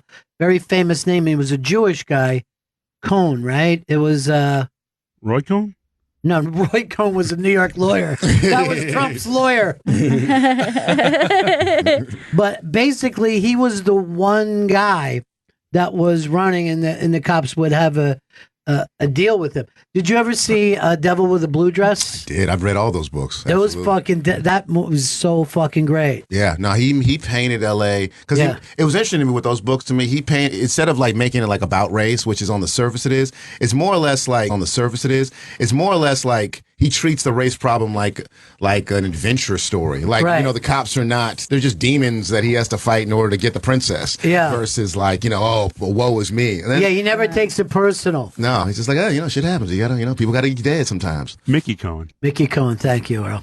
Yeah, Mickey Cohen was the guy, and he was a real dude, and it was, he was running the gambling and prostitution out there because he had to deal with the cops. Anyone else coming in didn't, and those LA cops were fucking brutal. LA scares the hell out of me. Yeah, it's I grew up in that part of the world first 12 years, and so there was between that and like Boys in the Hood and Menace to Society, those movies weren't that exaggerated for what was going on. That's what made it really scary. Like I remember going to LA, like innocent stuff, like little fairs, there'd be a shooting, like somebody, and then of course there's a stampede, and you go like, oh, this place is scary because it's desolate too, like it's not a lot of things. So when you get like I remember, I don't know if you know the author Joan Didion. Yeah, I love her. Great. Yeah, she had like one essay about this one random accidental murder that happened in California. And it was just you just forget. Like you think it's like an adventure, but you realize, I'm in a desert. There's nobody for like 50 miles. Yeah. It's pitch black. There's so many elements. There's free coyotes. There's actual gangsters. Well, those also like the white people who came into LA. They were like Swedes and Norwegians, just like really much what we consider less emotional people. You know what I mean? Cold. They're not. Yeah, they're not. Yeah, they're cold people. They're not the Irish. They're not the Italians. They're not going to tell you what's on their mind. You know what I mean? Interesting. Yeah. And they've always felt a little scary for that. That is reason. weird. I guess I never really thought of it, but that's a very similar personality, right? Like someone from California versus like Swedish. Like there is like the similar like coldness there. Yes. Yeah, it's I weird. think it's a detachment that's related to the shaky ground they live on. It is. Like I'm telling you, that living on earthquake land makes you a different person. That affects you because you have to just be okay with the fact that your life could fall apart at any moment. Right. Well, it's a whole different kind of vision. What's really funny is you think people from the East go there, and you would think that they would, am I overreacting? And the people there are like, no, this is scary. Right. Like they never get used to it. Right. You know what I mean? They never get comfortable with the earthquake. You'll see people that were raised their whole life, but you're like, what the fuck? They're not like, oh, this is something that happens. Settle down. But the difference with like West Coast and East Coast personality, I had a friend, and he was from the West Coast, and he said to me like, God, you have such like an East Coast personality. You're just like so stressed all the time, and everything's, like everything in your life is just like a mini 9/11. And I was like, I literally was here for 9/11. It's a real fucking thing. Is that a made up? You just like referenced it like it was like a made up thing that existed. We were real fucking people here. That's cold. Everything's 9/11 with you. Oh, everybody's always dying with you. That's cold. That's an ugly thing to say. I agree though. The anxiety level that you get in New York, you forget about it. I had a pit bull here. And the pit bull here wanted to kill everybody and everything. But when I went to L.A., walk him off the leash. Walk her off the leash. She didn't care. She was just hanging out. What's up? She would jump off my leash. They'll hang out and hug random people and kiss them. Like, who is this dog? Well, it is seductive. Every time that you go to L.A., you think, what would my life be like if I just stayed here and drank wine, smoked weed, and dated underage blonde girls? Well, how would my life be different? Like that's why people are like producers out there, and you're like, well, what have you produced? and like a lot of times you find like nothing in 6 or 7 years. You know what I mean? Right, You're yeah. like, how do you still call yourself a producer then? Yeah, it is weird that there is that element of kind of like everybody's somebody, even if they're not somebody right now. Right. There is that. Like, Yeah. it's weird. You become really important. I find like fame and credit is like the same thing, where it doesn't take that long to get on the other side of one. You know what makes sense? Like, Right. if you have bad credit, 18 months from now, you get a good credit. Yeah, 18 yeah, You yeah. ain't famous now. 18 months from now, you can be famous. It's not. It's not a complicated magic thing. It's like, Yeah. do 4 or 5 specific things. There you go. Well, when you did the sitcom, did that pop for you? Did that? Yeah, I got like more yeah. recognition. I mean, I didn't have like everybody else on the staff had like a lot of like credits before me. I literally Yeah. went from open mic to the network sitcom, so it was like. I didn't know that you were doing open mic before that. Yeah, I mean, I was doing college shows and stuff, but I would do college shows on the road, and then here I would be doing like the really bar shows, and Yeah. and then I got that. It was just like, oh, But okay. critically, like you were the hit of Yeah, the show. Everybody was like, no. I mean, I watched the show and I'm like, this show should be working better. It's a lot of talented people. Mm-hmm. And then Satan would come in and I'm like, yeah, that's what we're talking about. Thank know? you. I had like, I think I was the only one on that staff had nothing else going for him. So I would just, Right, and I had no real friends. I had, because Yeah. I didn't know the world, because I'm a comedian, and I didn't realize the difference between a comedian and an actor. It's not just the craft, it's like the lifestyle, it's the friend. Like, Yeah. I had to learn how to have like small talk conversations with normal people, because I didn't realize actors are such normal people compared to comedians. Comedians, I can come in the room, I can talk about like, man, I want to kill myself. I live like 6 hours out of the day, and 6 or 7 people have similar stories to the table. Comedians like, oh yeah, me too.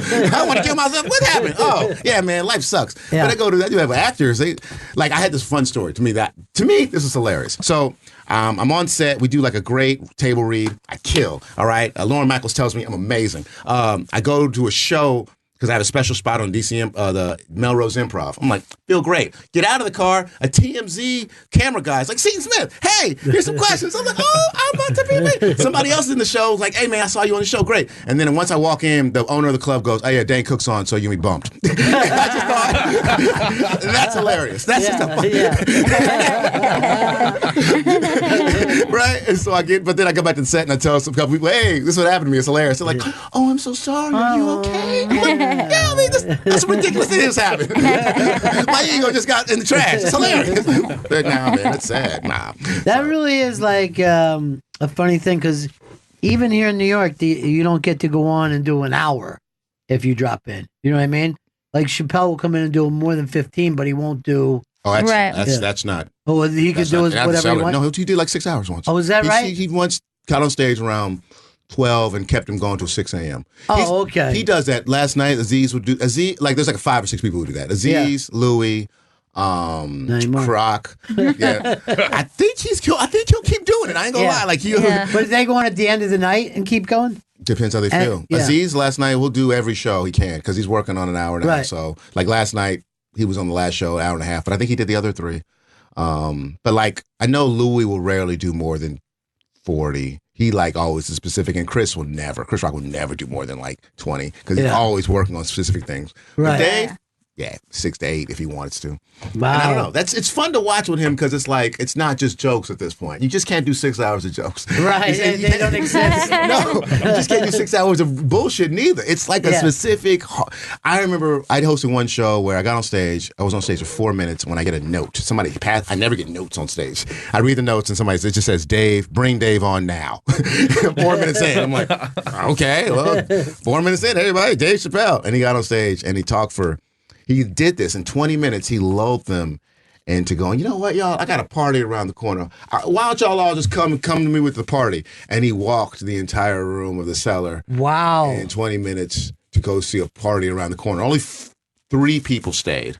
And it was funny. The 3 people were like, I'm afraid to go with Dave Chappelle. 3 people were like, I came to see a show. I want to see a show. I mean, they were actually smart. There's no reason. I even yelled, there's no reason to go to this party, guys. If he's bored at the party, then you're not going to have more fun at this party. And they all left, and they actually complained to the seller, like, we want our money back because we left to go to this party. Yeah, I'm sorry. Nah, That's man. on you, man. You got hustled, homie. How long ago was that? That's hilarious. I want to say that was like, last November. Wow, Yeah. that's hilarious. Yeah, it was crazy. Part of you must want to go. I at least want to go see what this party is. No, nothing about me. I thought I was a party guy, but I'm not. Yeah. Like I'm at 37 now. I'm like, I've tried strip clubs. Yeah. I've tried the sex clubs. I've tried regular clubs. All the clubs suck. I'm not a clubber. Not a clubber at all. Not a clubber at all. I know it's weird. You like to come in, do your set at home?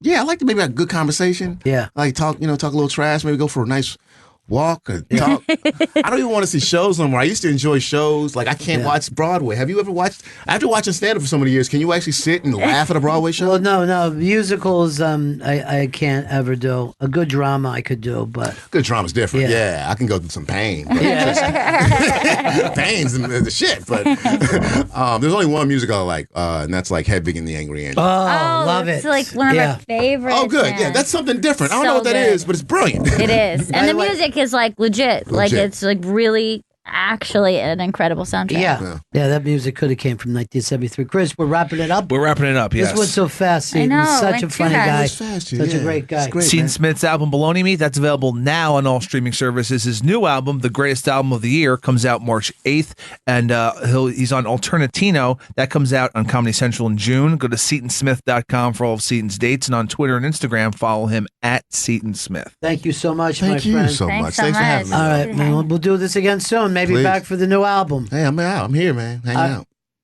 Earl, what are you taking us out with? Got the Angry Inch by Hedwig and the Nice. Fast. See you guys tomorrow.